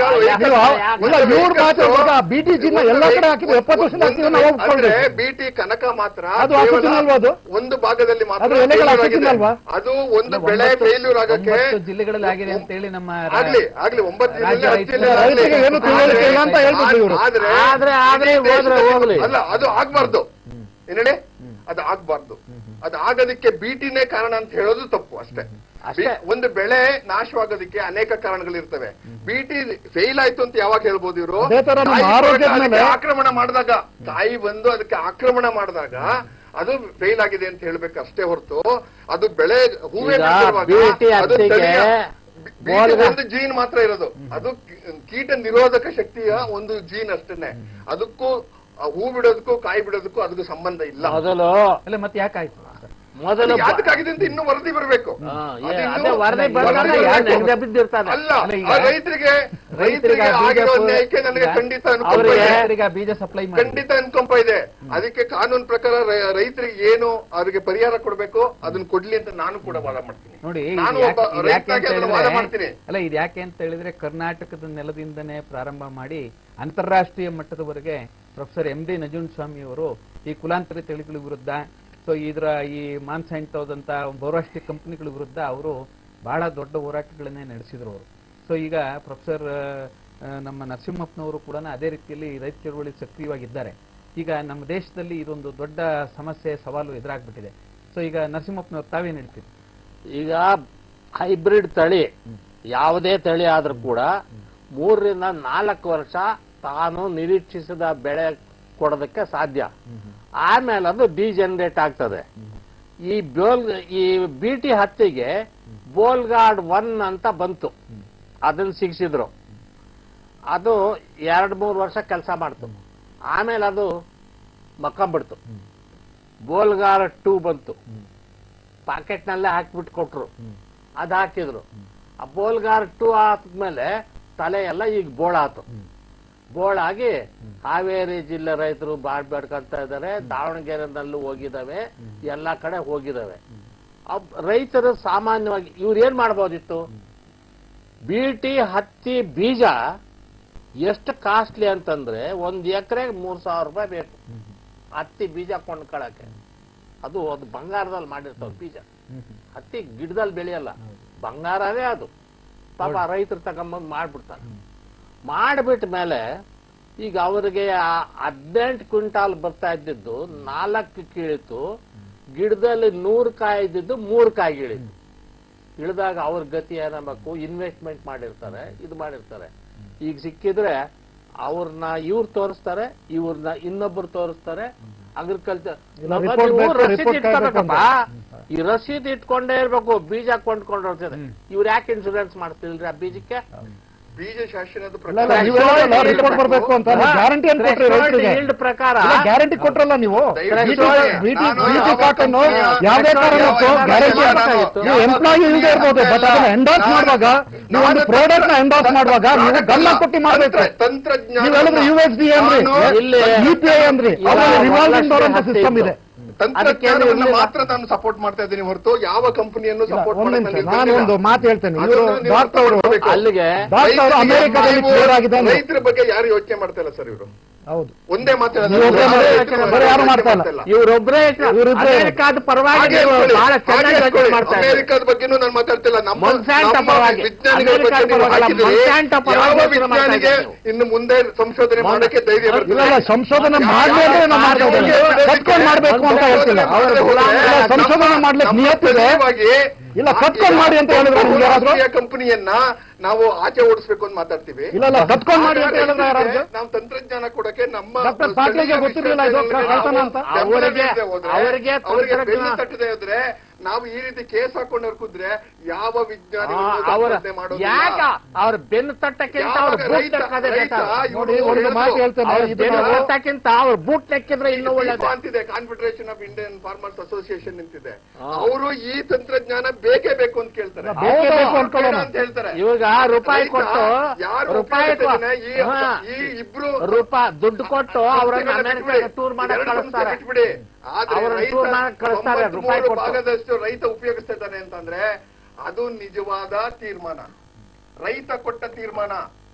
ಇದು ಯಾವ ಅಸೋಸಿಯೇಷನ್ ಕೊಟ್ಟ ತೀರ್ಮಾನ ಅಲ್ಲ, ಯಾವ ಕೋರ್ಟ್ ಕೊಟ್ಟ ತೀರ್ಮಾನ ಅಲ್ಲ. ಕಡೆಗೆ ಯಾರು ಅವನೇ ತೀರ್ಪುಗಾರ. ಇಲ್ಲ ನೀವು ಅವನ ತೀರ್ಪುನೇ ಕರೆಕ್ಟ್. ಇಲ್ಲ ಡಾಕ್ಟ್ರೆ ಒಂದು ಪ್ರಶ್ನೆ ಕೇಳ್ತೇನೆ. ಇವಾಗ ನೀವು ಹೇಳಿದ್ವಿ ಇದು ಅಮೆರಿಕದಲ್ಲಿ ಇಷ್ಟೊಂದು ವರ್ಷ ಇಷ್ಟೊಂದು ಕಾಲ ಅದನ್ನ ಉಪಯೋಗಿಸ್ಬಿಟ್ಟು ನಿಮ್ಗೆ ಗೊತ್ತಲ್ವಾ? ನೀವು ಮಾತಾಡೋ ಕೇಳಿದ್ವಿ, ಗೊತ್ತಲ್ವಾ? ನೀವು ಮಾತಾಡೋ ಕೇಳಿದ್ವಿ. ನನ್ನ ಮಾತನ್ನ ಅರ್ಥ ಮಾಡ್ಕೊಳ್ಳಿ, ಇವಾಗ ಹೇಳೋ ಮಾತನ್ನ ಅರ್ಥ ಮಾಡ್ಕೊಳ್ಳಿ. ಅಮೆರಿಕಾದಲ್ಲಿ EPA ಅಂತ ಒಂದು ಸಂಸ್ಥೆ ಇದೆ, ಅದು ಕ್ಲಿಯರ್ ಮಾಡಿದೆ. Food and drug administration clear ಮಾಡಿದೆ ಅಂತ ಹೇಳಿದ್ರಿ. ಒಂದು ಪ್ರಶ್ನೆ, ಈಗ ನೀವು ಅಮೆರಿಕಾದ ಕಾರ್ಪೊರೇಟ್ ಹೇಳಿದ ಮಾತನ್ನ ಕೇಳಿ. ಈ ಹಾಗಿದ್ರೆ ನಾವು ಯಾವ್ದು ಟೆಕ್ನಾಲಜಿ ಜನರ ಮುಂದೆ ನೀವೊಂದು ಮೊಬೈಲ್ ಟೆಕ್ನಾಲಜಿ ಇರ್ಬೋದು, ಟಿವಿ ಟೆಕ್ನಾಲಜಿ ಇರ್ಬೋದು, ನಿಮ್ ಕ್ಯಾಮ್ರಾಗಳು ಇರ್ಬೋದು, ಎಲ್ಲಾನು ನಮ್ಮ ದೇಶದ ಟೆಕ್ನಾಲಜಿಗಳನ್ನ. ನಾನು ಇಂಟರ್ನ್ಯಾಷನಲ್ ಕೋಆಪರೇಷನ್ ಬೇಡ ಅಂತ ಹೇಳ್ತಿಲ್ಲ, ಅರ್ಜಿ ಮಾಡ್ತಾ ಇಲ್ಲ. ನಾನು ಕೇಳೋ ಪ್ರಶ್ನೆ ನೀವು ಅರ್ಥ ಮಾಡ್ಕೊಳ್ಳಿ ಡಾಕ್ಟ್ರೆ. ಆಟೋಮೊಬೈಲ್ ಟೆಕ್ನಾಲಜಿಯಲ್ಲಿ ಬಂದು ಡಾಕ್ಟ್ರೆ ನೀವು ಯಾವ್ದೋ ಬೇರೆ ಪಾಯಿಂಟ್ ಹೋಗ್ತಾ ಇದ್ದೀರಾ. ಕೆಟ್ಟ ಟೆಕ್ನಾಲಜಿ ಎಷ್ಟು ಅಪಘಾತಗಳು ನಡೀತವೆ ಆ ಟೆಕ್ನಾಲಜಿ. ಇದು ಮತ್ತೆ ಆಟೋಮೊಬೈಲ್ಗೆ ಬೇರೆನೇ ಇರ್ತದೆ. ದಯವಿಟ್ಟು ಅದನ್ನ ಡಿಸ್ಟ್ರಾಕ್ಟ್ ಮಾಡಬೇಡಿ. ಕೆಲವು ಕಡೆ ತಪ್ಪಾಗ್ತವೆ. ಆದರೆ ಲಾಭ ನಷ್ಟಗಳನ್ನ ನಾವು ನೋಡುವಾಗ ಲಾಭ ಜಾಸ್ತಿ ಇದೆಯಾ ನಷ್ಟ ಜಾಸ್ತಿ ಇದೆಯಾ ಅಂತ ನಾವು ಒಂದು ತೂಕ ಮಾಡ್ಬೇಕಾಗ್ತದೆ. ಒಂದು ಮಾತು ಹೇಳ್ತೇನೆ. ಇವಾಗ ನೀವು ಹೇಳಿದ್ರಿ ಇದು BT ಕಾಟನ್ ಆಗ್ಲಿ BT ಬದನೆಕಾಯಿ ಆಗ್ಲಿ ಅಮೆರಿಕ ದೇಶದಲ್ಲಿ ತುಂಬಾ ವಿಶ್ಲೇಷಣೆ ಮಾಡಿ ತುಂಬಾ ಟೆಸ್ಟ್ ಮಾಡಿ ಮಾರ್ಕೆಟ್ ಅಲ್ಲಿ ಬಿಟ್ಟು ಜನರು ತಿನ್ಕೊಂಡಿದ್ದಾರೆ ಆರಾಮಾಗಿ, ಅವ್ರಿಗೆ ಏನೂ ಆಗಿಲ್ಲ ಅಂತ ನೀವು ಹೇಳಿದ್ರಿ. ಒಂದು ಇದೆ ವರ್ಲ್ಡ್ ಅಕಾರ್ಡಿಂಗ್ ಟು ಮೊನ್ಸಾಂಟೋ ಅಂತ ಒಂದು ಪುಸ್ತಕ ಇದೆ, ದಯವಿಟ್ಟು ಓದಿ. ಅದನ್ನ ಓದದೇ ಇದ್ರೆ ಅದರಲ್ಲಿ ಡಾಕ್ಯುಮೆಂಟ್ಸ್ ಕೊಡ್ತಾರೆ. ಮೊನ್ಸಾಂಟೋ ಕಂಪನಿಲಿರೋ ಸೈಂಟಿಸ್ಟು ಇವತ್ತು ಮೊನ್ಸಾಂಟೋ, ನಾಳೆ EPA ಅಲ್ಲಿ, ನಾಡಿದ್ದು FDA ಅಲ್ಲಿ. ಏನಾದ್ರೂ ಕ್ಲಿಯರೆನ್ಸ್ ಈ ಫೈಲ್ ಇಲ್ಲಿ ಮೊನ್ಸಾಂಟೋ ಫೈಲ್ ಅಲ್ಲಿ ಹೋಗ್ಬೇಕಾ ಕ್ಲಿಯರೆನ್ಸ್ಗೆ? ಇಲ್ಲಿಂದ ಅಲ್ಲಿ ಟ್ರಾನ್ಸ್ಫರ್, ಇಲ್ಲಿ ರಿಸೈನ್ ಮಾಡೋದು, ಅಲ್ಲಿ ಮತ್ತೆ ಸೃಷ್ಟಿ ಆಗೋದು, ಅಲ್ಲಿ ಹೋಗಿ ಕ್ಲಿಯರ್ ಮಾಡೋದು. EPL ಕ್ಲಿಯರ್ ಆಯ್ತಾ ಮತ್ತೆ FDA ಹೋಗಿ ಒಂದ್ ನಿಮಿಷ ಕೇಳಿ ಇಲ್ಲಿ ಮಾತನ್ನ. ಅದನ್ನ ಆ ಸಿಸ್ಟಮ್ ನ ನೀವು ದೇಶಕ್ಕೆ ತಂದಿದ್ದೀರಾ? ಇಲ್ಲ ನನ್ನ ಮಾತನ್ನ ನೀವು ಕೇಳ್ತಾ ಇಲ್ಲ. ನೀವು ಸಕ್ಸಸ್ ಆದ್ಮೇಲೆ ಆತರ ಮಾಡಿ ಕ್ಲಿಯರೆನ್ಸ್ ತಕೊಂಡು ಈ ಸಿಸ್ಟಮ್ ಈ ಒಂದು ಏನು ಕಾನೂನಿನ ವ್ಯವಸ್ಥೆನ ವೈಲೇಟ್ ಮಾಡುವಂತ ಏನ್ ಸಿಸ್ಟಮ್ ಇದೆಯೋ ಅದನ್ನ ನಮ್ಮ ದೇಶಕ್ಕೆ ತಂದಿದ್ದಾರೆ. ಯಾವ ರೀತಿಲಿ ಅಂತ ಹೇಳ್ತೇನೆ. Doctor S.A. ಪಾಟೀಲ್ ಅವರು ಇದ್ದಾರೆ. ಅವ್ರು ಒಂದು 2 ಕೋಟಿ ಕೊಟ್ಬಿಟ್ರ ಮೊನ್ಸಾಂಟೋ ಅವರು. ಒಂದು 6 ತಿಂಗಳು ನೀವು ಮೊನ್ಸಾಂಟೋ ಲ್ಯಾಬ್ ಅಲ್ಲಿ ಕೆಲಸ ಮಾಡಿ ಅಂತ. ಒಂದು ನಿಮಿಷ, ಇದು ನಾನು ಆತರ ಮಾತಾಡ್ತಿಲ್ಲ. ನಾನು ಡಾಕ್ಯುಮೆಂಟ್ ಬೇಸಿಸ್ ಮೇಲೆ ಹೇಳ್ತಾ ಇದ್ದೆ. US ಧಾರವಾಡಿಗೆ ಹೌದು US ಗವರ್ಮೆಂಟ್ ಇದೆ. ಬರೀ 2 ಕೋಟಿ ಅಲ್ಲ, ಸಾಕಷ್ಟು ಕೋಟಿ ಕೊಟ್ಟಿದ್ದಾರೆ. ಬರೀ 2 ಕೋಟಿ ಅಲ್ಲ, ನಾನು ಕಮ್ಮಿ ಹೇಳ್ತಾ ಇದ್ದೀನಿ. ನೀವು USAID ನಾನು ಕ್ಯಾಮರಾ ಮೇಲೆ ಹೇಳ್ತಾ ನಮಗೂ ಗೊತ್ತಿದೆ. USAID ಅವರು ಸದ್ಗುರು ಅಂತ ಒಂದು ಸಂಸ್ಥೆ ಇದೆ ಹೈದರಾಬಾದ್ ಅಲ್ಲಿ. ಗೊತ್ತಿಲ್ಲದೆ ನೀವು ಮಾತಾಡಬೇಡಿ. ನೀವು ಕೋರ್ಟಲ್ ಫೈಲ್ ಮಾಡಿರುವಂತ ಡಾಕ್ಯುಮೆಂಟ್ಸ್ ಇದೆ, ತಂದಿದ್ದೇನೆ. ಕೋರ್ಟಲ್ ಫೈಲ್ ಮಾಡಿರುವಂತ ಡಾಕ್ಯುಮೆಂಟ್ಸ್ ಇದು ನಾನು ಮಾಡಿದ್ದಲ್ಲ, ಕೋರ್ಟಲ್ ಮಾಡಿರುವಂತ ಡಾಕ್ಯುಮೆಂಟ್ಸ್. ನೀವು ಡಾಕ್ಯುಮೆಂಟ್ಸ್ ಕೇಳಿದ್ರೆ ಡಾಕ್ಯುಮೆಂಟ್ಸ್ ಇದೆ, ಮತ್ತೆ ಕೂತ್ಕೊಂಡು ಓದಿ. ನಮ್ಮ ವೆಬ್ಸೈಟ್ ಅಲ್ಲಿ ಹಾಕಿದ್ದೇವೆ. S.A. ಪಾಟೀಲ್ ಅವ್ರು ತಗೊಂಡಿದ್ದೀನಿ ಅಂತ ಹೇಳಿಲ್ಲ. ನನ್ನ ನಾನು ಏನ್ ಹೇಳ್ತಾ ಇದ್ದೀನಿ ಅಂದ್ರೆ ಮೊನ್ಸಾಂಟೋ ಕಂಪನಿಯವರು ಒಂದು ಡೊನೇಷನ್ ಕೊಟ್ಬಿಟ್ರು. ಅದು ಬೇಕಾದ್ರೆ ಮಾಡ್ಕೊಳ್ಳಿ.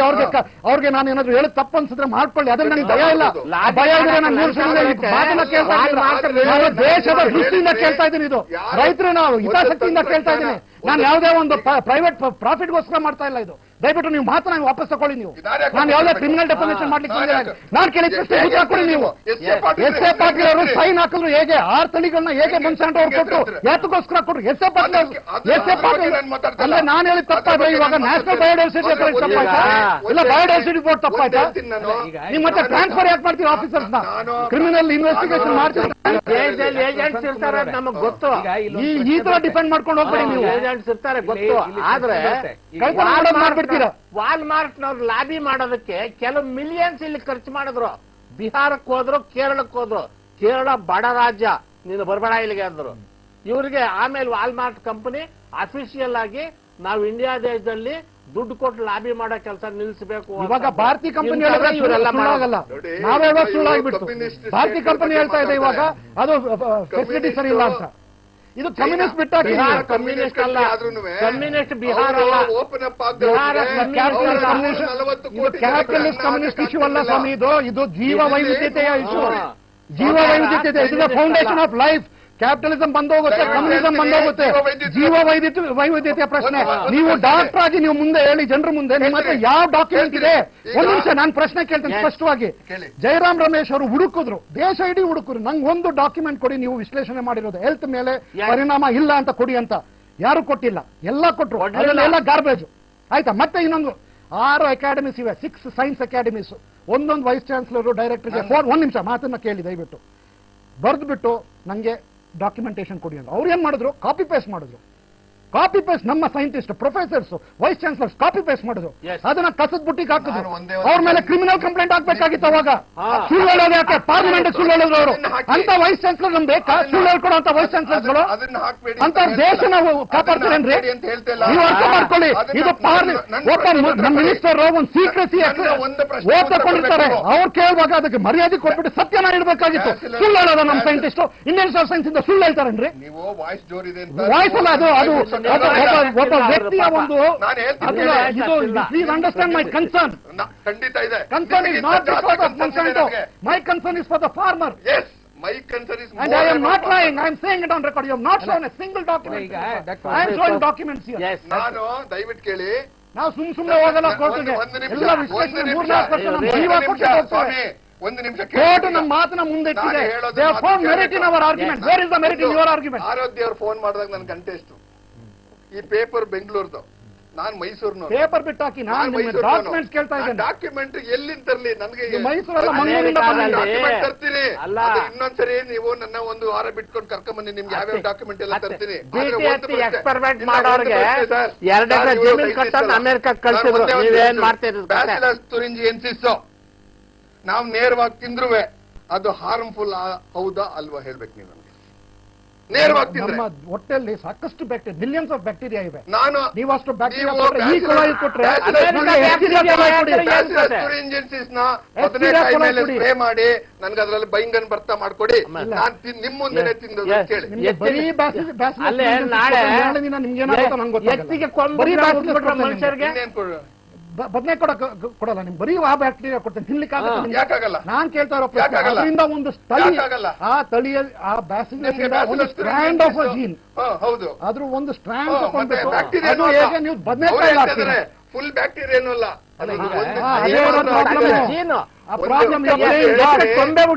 ಮನುಷ್ಯರಿಗೆ ಎತ್ತುಗುಟ್ಟ ಕಂಬ ಮನುಷ್ಯರಿಗೆ ಹುಟ್ಟು ಬಿಡ್ಬೋದು.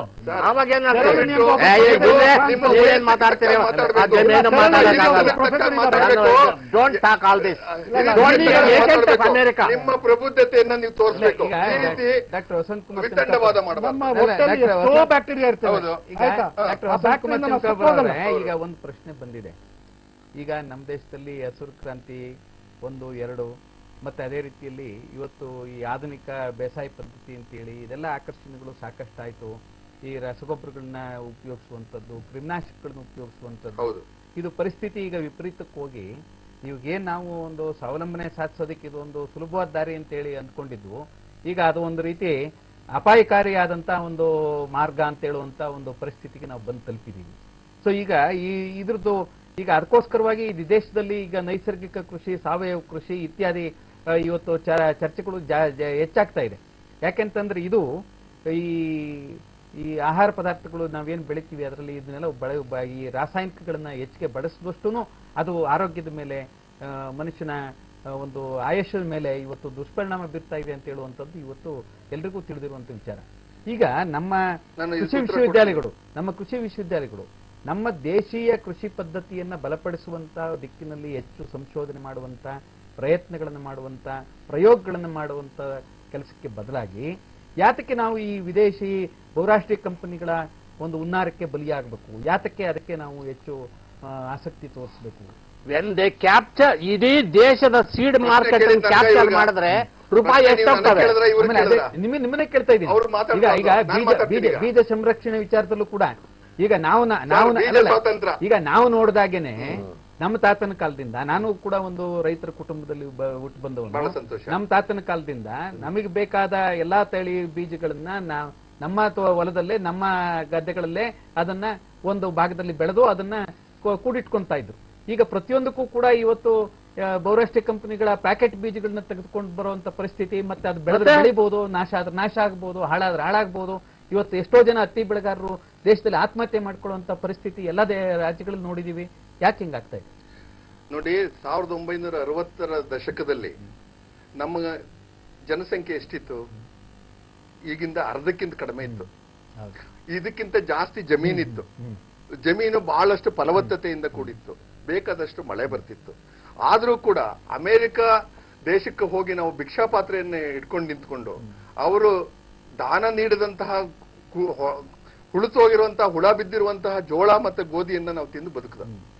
ನನ್ನಂತ ಎಷ್ಟೋ ಲಕ್ಷಾಂತರ ಕೋಟ್ಯಾಂತರ ಜನ ಸತ್ತೋಗ್ತಿದ್ರು ಅವತ್ತು. ಅಷ್ಟು ಜನಸಂಖ್ಯೆಗೆ ಅನ್ನ ಕೊಡಕ್ಕಾಗದಿರುವಂತ ದೇಶ ಇವತ್ತು 120 ಕೋಟಿ ಜನಕ್ಕೆ ಅನ್ನ ಕೊಡ್ತಾ ಇದೆ. ಆಗ ಅಂದ್ರೆ ಹಸಿರು ಕ್ರಾಂತಿ ಆಗದೆ ಹೋಗಿದ್ದಿದ್ರೆ, ಅಮರ್ತ್ಯ ಸೇನ್ ನೊಬೆಲ್ ಪ್ರೈಸ್ ಕೊಟ್ಟಿದ್ದಾರೆ.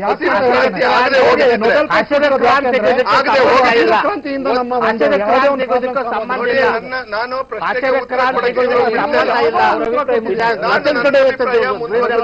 ನೊಬೆಲ್ ಪ್ರೈಸ್ ಕೊಟ್ಟಿರುವಂತ ಅಮರ್ತ್ಯ ಸೇನ್ ನಾರ್ಮನ್ ಬೋರ್ಲಾಗ್ ಹಸಿರು ಕ್ರಾಂತಿ ಮಾಡ್ದ, ನೀವಲ್ಲ ಮಾಡಿದ್ದು. ನಾನು ಮಾಡ್ಲಿಲ್ಲ.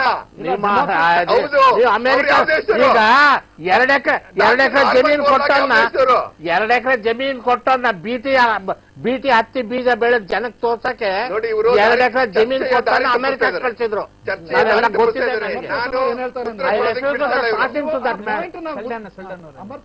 ಆದ್ಮೇಲೆ ಆ ಮನುಷ್ಯನ ಹತ್ರ ಮಾತಾಡೋದು ಬಿಟ್ಬಿಟ್ಟೆ. 1960ನೇ ಇಸ್ವಿಲಿ 10 ವರ್ಷ ಆಗಿತ್ತು ನಮ್ಗೆ ಬಿಡುಗಡೆ ಕೊಟ್ಟು. ಯಾಕಂದ್ರೆ 47 to 50 ನಮ್ಮ ದೇಶದಲ್ಲಿ ಬರೀ ಇದು ಡಿವಿಷನ್, ಅದು ಕೊಲೆಗಳು ಅದೇ ಆಗ್ತಾ ಇದ್ವಿ. 50 ಕಾನ್ಸ್ಟಿಟ್ಯೂಷನ್ ಬಂತು ನಮಗೆ. 50 ನಮ್ಮ ಡೆಮಾಕ್ರಸಿ ರಿಯಲಿ ಆಗಿ ಫಂಕ್ಷನ್ ಆಯಿತು. ಅಮರ್ತ್ಯ ಸೇನ್ ಅವ್ರು ಏನ್ ಹೇಳ್ತಾರಂದ್ರೆ, ಎಲ್ಲಿ ಡೆಮಾಕ್ರಸಿ ಇದೆಯೋ ಅಲ್ಲಿ ಫ್ಯಾಮಿಲಿ ಅಂಡ್ ಪರ್ಸಿಸ್ಟೆಂಟ್ ಹಂಗರ್ ಕಮ್ಮಿ ಅಂತ. 10 ವರ್ಷದಲ್ಲಿ ಮಿರಾಕಲ್ಸ್ ಮಾಡ್ಲಿಕ್ಕೆ ಯಾರಿಗೂ ಆಗಲ್ಲ ಅಂತ ನೆಹರು ಮತ್ತೆ ಲಾಲ್ ಬಹದ್ದೂರ್ ಶಾಸ್ತ್ರಿ ಅಂತ ಆನೆಸ್ಟ್ ಪೊಲಿಟಿಷಿಯನ್ಸ್ ಇದ್ರು ಸಹಿತ you can change what 250 years of colonialism did. So ಆ ಒಂದು ವ್ಯವಸ್ಥೆ ಬರೋವರೆಗೆ ನಮ್ಮ ಒಂದು ಪಬ್ಲಿಕ್ ಡಿಸ್ಟ್ರಿಬ್ಯೂಷನ್ ಸಿಸ್ಟಮ್ ಸ್ಪ್ರೆಡ್ ಆಗೋವರೆಗೆ, ಒಂದು ರೈತರ ಸಪೋರ್ಟ್ ಸಿಸ್ಟಮ್ ಸ್ಪ್ರೆಡ್ ಆಗೋಕ್ಕೆ ಟೈಮ್ ತಗೊಳ್ತದೆ. ನೀರಾವರಿ ವ್ಯವಸ್ಥೆ ಅದೆಲ್ಲ ಆಗ್ಬೇಕಾಗಿತ್ತು. ಭೂಮಿ ಹಂಚಿಕೆ, ಅದಕ್ಕೆ ಕಾರಣ ನಮಗೆ ಭೂ ಸುಧಾರಣೆ, ಫುಡ್ ಸೆಕ್ಯೂರಿಟಿ ಇರ್ಲಿಲ್ಲ ಅವಾಗ. ಇವಾಗ ಅಂತ ಪ್ರಾಬ್ಲಮ್ಸ್ ಇಲ್ಲ. ಇವಾಗ ಓವರ್ ಪ್ರೊಡಕ್ಷನ್ ಆಗ್ತಾ ಇದೆ. ಪ್ರಾಬ್ಲಮ್ ಬೇರೆ ರೀತಿ. ಅದನ್ನ ಏನ್ ಮಾಡ್ತೇವೆ ಅಂದ್ರೆ ನಮ್ಮ ಪೀಡಿಎಸ್ ಸಿಸ್ಟಮ್ ನಾವು ಕಾರ್ಪೊರೇಟೈಸ್ ಮಾಡಿ ಈ ದೇಶದಿಂದ ಆಯ್ತು. ನಾರ್ಮನ್ ಬೋರ್ಲಾಗ್ ಅಂತ ಹೇಳಿದ್ರೆ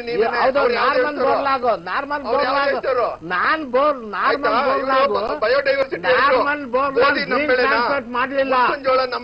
ಜೀನ್ ಟ್ರಾನ್ಸ್ಫರ್ ಮಾಡಲಿಲ್ಲ. ಪೈರಸಿ ಮಾಡಲಿಲ್ಲ. ನೆಲಗಡಲೆ, ಟೊಮ್ಯಾಟೊ, ಆಲೂಗಡ್ಡೆ ನಿಮಗೇನು ಯಾವ ನಮ್ಮ ದೇಶದಲ್ಲ.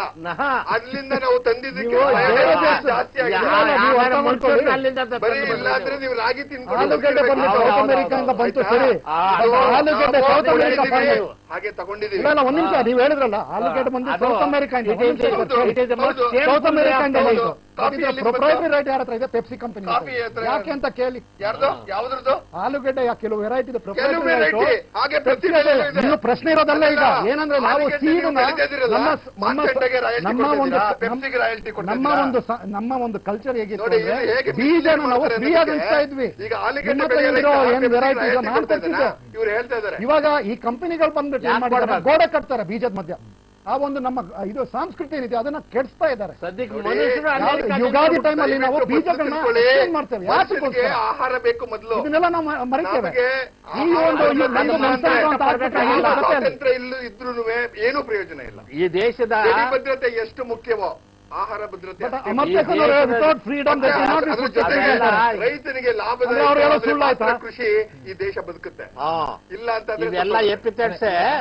ಆದ್ರೆ ಆಗಿರೋದೇನಂತಂದ್ರೆ ಈ ದೇಶ ಅಮೆರಿಕಾದಿಂದ ಬದುಕಬೇಕಾಗಿಲ್ಲ, ಖಂಡಿತ ಬೇಡ. ಅಮೆರಿಕಾದವರು ಕೂಡ ಹಾಕೋ ದಯವಿಟ್ಟು ಹೇಳ್ತೀನಿ ಆ ರೀತಿಯ ಭಾರತದ ಕನಸನ್ನು ನಾನು ಕೂಡ ಕಾಣ್ತೀನಿ. ಒಂದು ಎಕ್ಸಾಂಪಲ್ ಕೊಡ್ತೇನೆ ಸರ್. ಅಮೆರಿಕ ದೇಶಕ್ಕೆ ನಾವು ರಫ್ತು ಮಾಡಬೇಕು ಅನ್ನೋ ಕನಸನ್ನ ಕಾಣುವಂತಹ ಒಬ್ಬ ಭಾರತೀಯ ಪ್ರಜೆ ನಾನು. ಅಂತ ದಿನಗಳು ಬರಬಹುದು. ಖಂಡಿತ ಬರ್ತದೆ.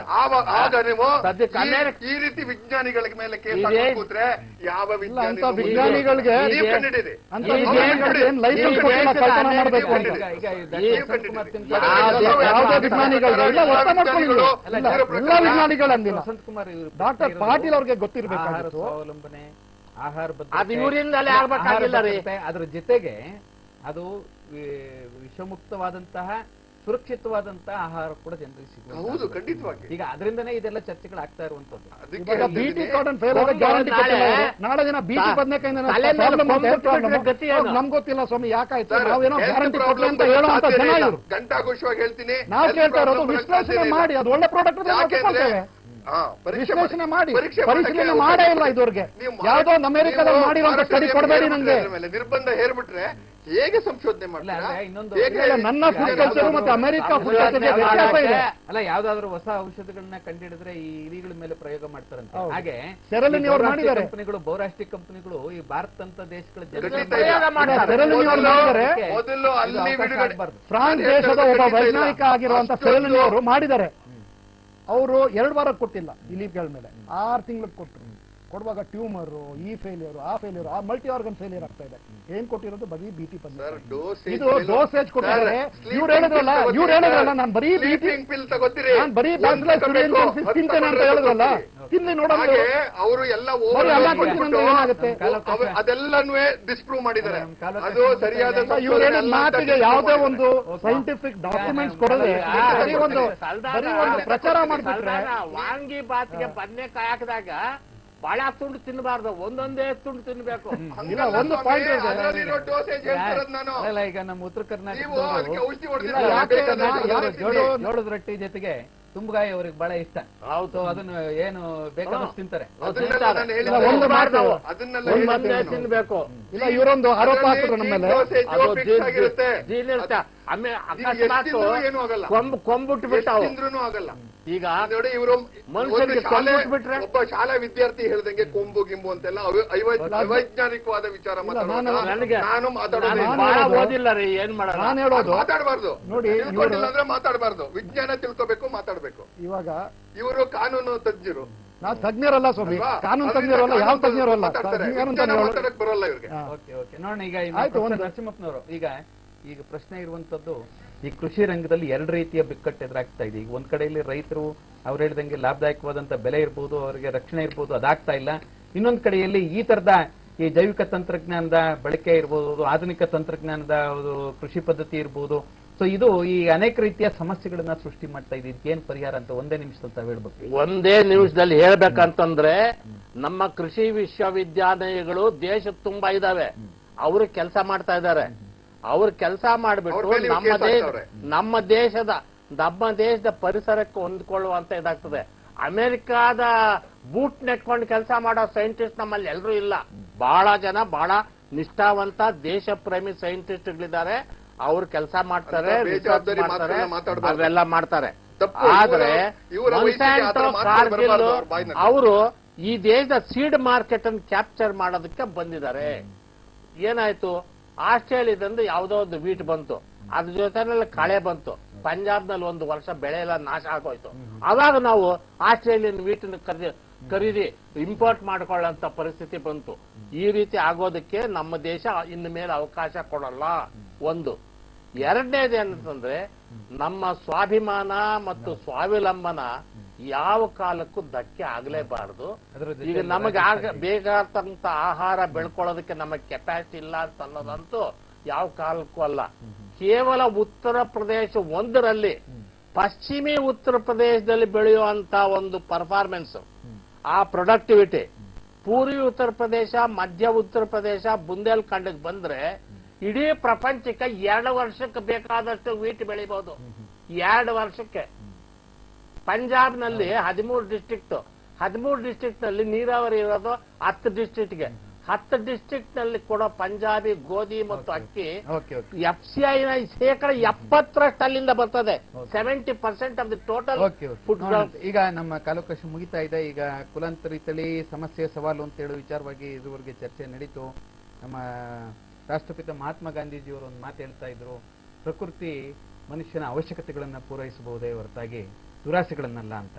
ಸೊ ಬಹುಶಃ ಇದು ಕೃಷಿ ಕ್ಷೇತ್ರದಿಂದ ಹಿಡಿದು ಎಲ್ಲಾ ಕ್ಷೇತ್ರಗಳಲ್ಲೂ ಕೂಡ ಇವತ್ತು ನಾವು ಬಹಳ ಇದು ಅಧಿಕ ಉತ್ಪಾದನೆ ಮಾಡಬೇಕು ಅಂತ ಹೇಳುವಂತ ಏಕೈಕ ಒಂದು ಉದ್ದೇಶದಲ್ಲಿ ಇವತ್ತು ಎಲ್ಲೋ ಆದಿ ತಪ್ತಾ ಇದ್ದೀವೇನೋ ಅಂತ ಹೇಳುವಂತ ಅನುಮಾನ, ಆತಂಕ ಇವತ್ತು ಕೂಡ ಪ್ರಾಫಿಟ್ಗೋಸ್ಕರ ಫುಡ್ ಕಂಪನೀಸ್ ಇರಬಾರ್ದು, ಪ್ರಾಫಿಟ್ಗೋಸ್ಕರ. ಹಾಗಾಗಿ ಸೊ ಈ ಒಂದು ನಮ್ಮ ದೇಶದ ಒಂದು ಕೃಷಿ ವ್ಯವಸ್ಥೆಯನ್ನ ನಾವು ನಮ್ಮ ದೇಶೀಯ ಒಂದು ಮಾದರಿಯಲ್ಲೇ ಅದನ್ನ ಸಂರಕ್ಷಣೆ ಮಾಡುವಂತ ಮಾರ್ಗವನ್ನ ಕಂಡುಕೊಳ್ಬೇಕು ಅಂತ ಹೇಳುವ ಅದಕ್ಕೆ ಕೃಷಿ ವಿಶ್ವವಿದ್ಯಾಲಯಗಳು ಹೆಚ್ಚಿನ ಗಮನ ಹರಿಸಬೇಕು ಅಂತ ಹೇಳುವಂತ ಅಭಿಪ್ರಾಯ ಇಲ್ಲಿ ವ್ಯಕ್ತವಾಗಿದೆ. ಮತ್ತೆ ಅದೇ ರೀತಿಯಲ್ಲಿ ಈಗ ಜೈವಿಕ ತಂತ್ರಜ್ಞಾನ ಇರ್ಬೋದು, ಯಾವುದೇ ತಂತ್ರಜ್ಞಾನ ಇರ್ಬೋದು, ಅದನ್ನ ನಾವು ಸಂಪೂರ್ಣವಾಗಿ ದೂರ ಇಡೋದಕ್ಕೂ ಸಾಧ್ಯ ಇಲ್ಲ. ಅದನ್ನು ಕೂಡ ನಾವು ಬಳಕೆ ಮಾಡ್ಕೊಳ್ಳೋದಕ್ಕೆ ಎಚ್ಚರಿಕೆಯ ಹೆಜ್ಜೆಗಳನ್ನು ಇಡಬಹುದು ಅಂತ ಹೇಳುವಂತ ಡಾಕ್ಟರ್ ವಸಂತ್ ಕುಮಾರ್ ತಿಮ್ಕಾಪುರ್ ಅವರ ಅಭಿಪ್ರಾಯ ಕೂಡ ಆಗಿದೆ. ಈ ಕಾರ್ಯಕ್ರಮದಲ್ಲಿ ಭಾಗವಹಿಸಿದ್ದಕ್ಕಾಗಿ ಈಗ ಭಾರತೀಯ ರೈತ ಒಕ್ಕೂಟದ ರಾಜ್ಯ ಘಟಕದ ಪ್ರಧಾನ ಕಾರ್ಯದರ್ಶಿಗಳಾದಂತಹ ಹಾಗೂ ರೈತ ನಾಯಕರಾದಂತಹ ಪ್ರೊಫೆಸರ್ ಸಿ ನರಸಿಂಹಪ್ಪ ಅವರಿಗೆ ಉದಯ ನ್ಯೂಸ್ ಚಾನೆಲ್ ಪರವಾಗಿ ಧನ್ಯವಾದಗಳು. ಕೃಷಿ ವಿಜ್ಞಾನ ವೇದಿಕೆ ಸಂಚಾಲಕರಾದಂತಹ ಡಾಕ್ಟರ್ ವಸಂತ್ ಕುಮಾರ್ ತಿಮ್ಕಾಪುರ್ ಅವರಿಗೂ ಕೂಡ ಧನ್ಯವಾದಗಳು. ಹಾಗೆಯೇ ಈ ಒಂದು ಕಾನೂನು ಸಮರದ ಒಂದು ಮುಂಚೂಣಿಯಲ್ಲಿರುವಂತಹ ಈ ಒಂದು ಎನ್ವೈರನ್ಮೆಂಟ್ ಸಪೋರ್ಟ್ ಗ್ರೂಪ್ ಅದರ ಸಂಚಾಲಕರಾದಂತಹ ಲಿಯೋ ಎಫ್ ಸಲ್ಡಾನ್ ಅವರಿಗೂ ಕೂಡ ಉದಯ ನ್ಯೂಸ್ ಚಾನೆಲ್ ಧನ್ಯವಾದಗಳು. ಈ ಕಾರ್ಯಕ್ರಮ ವೀಕ್ಷಿಸಿದ್ದಕ್ಕಾಗಿ ತಮಗೂ ಸಹ ವಂದನೆಗಳು. ನಮಸ್ಕಾರ.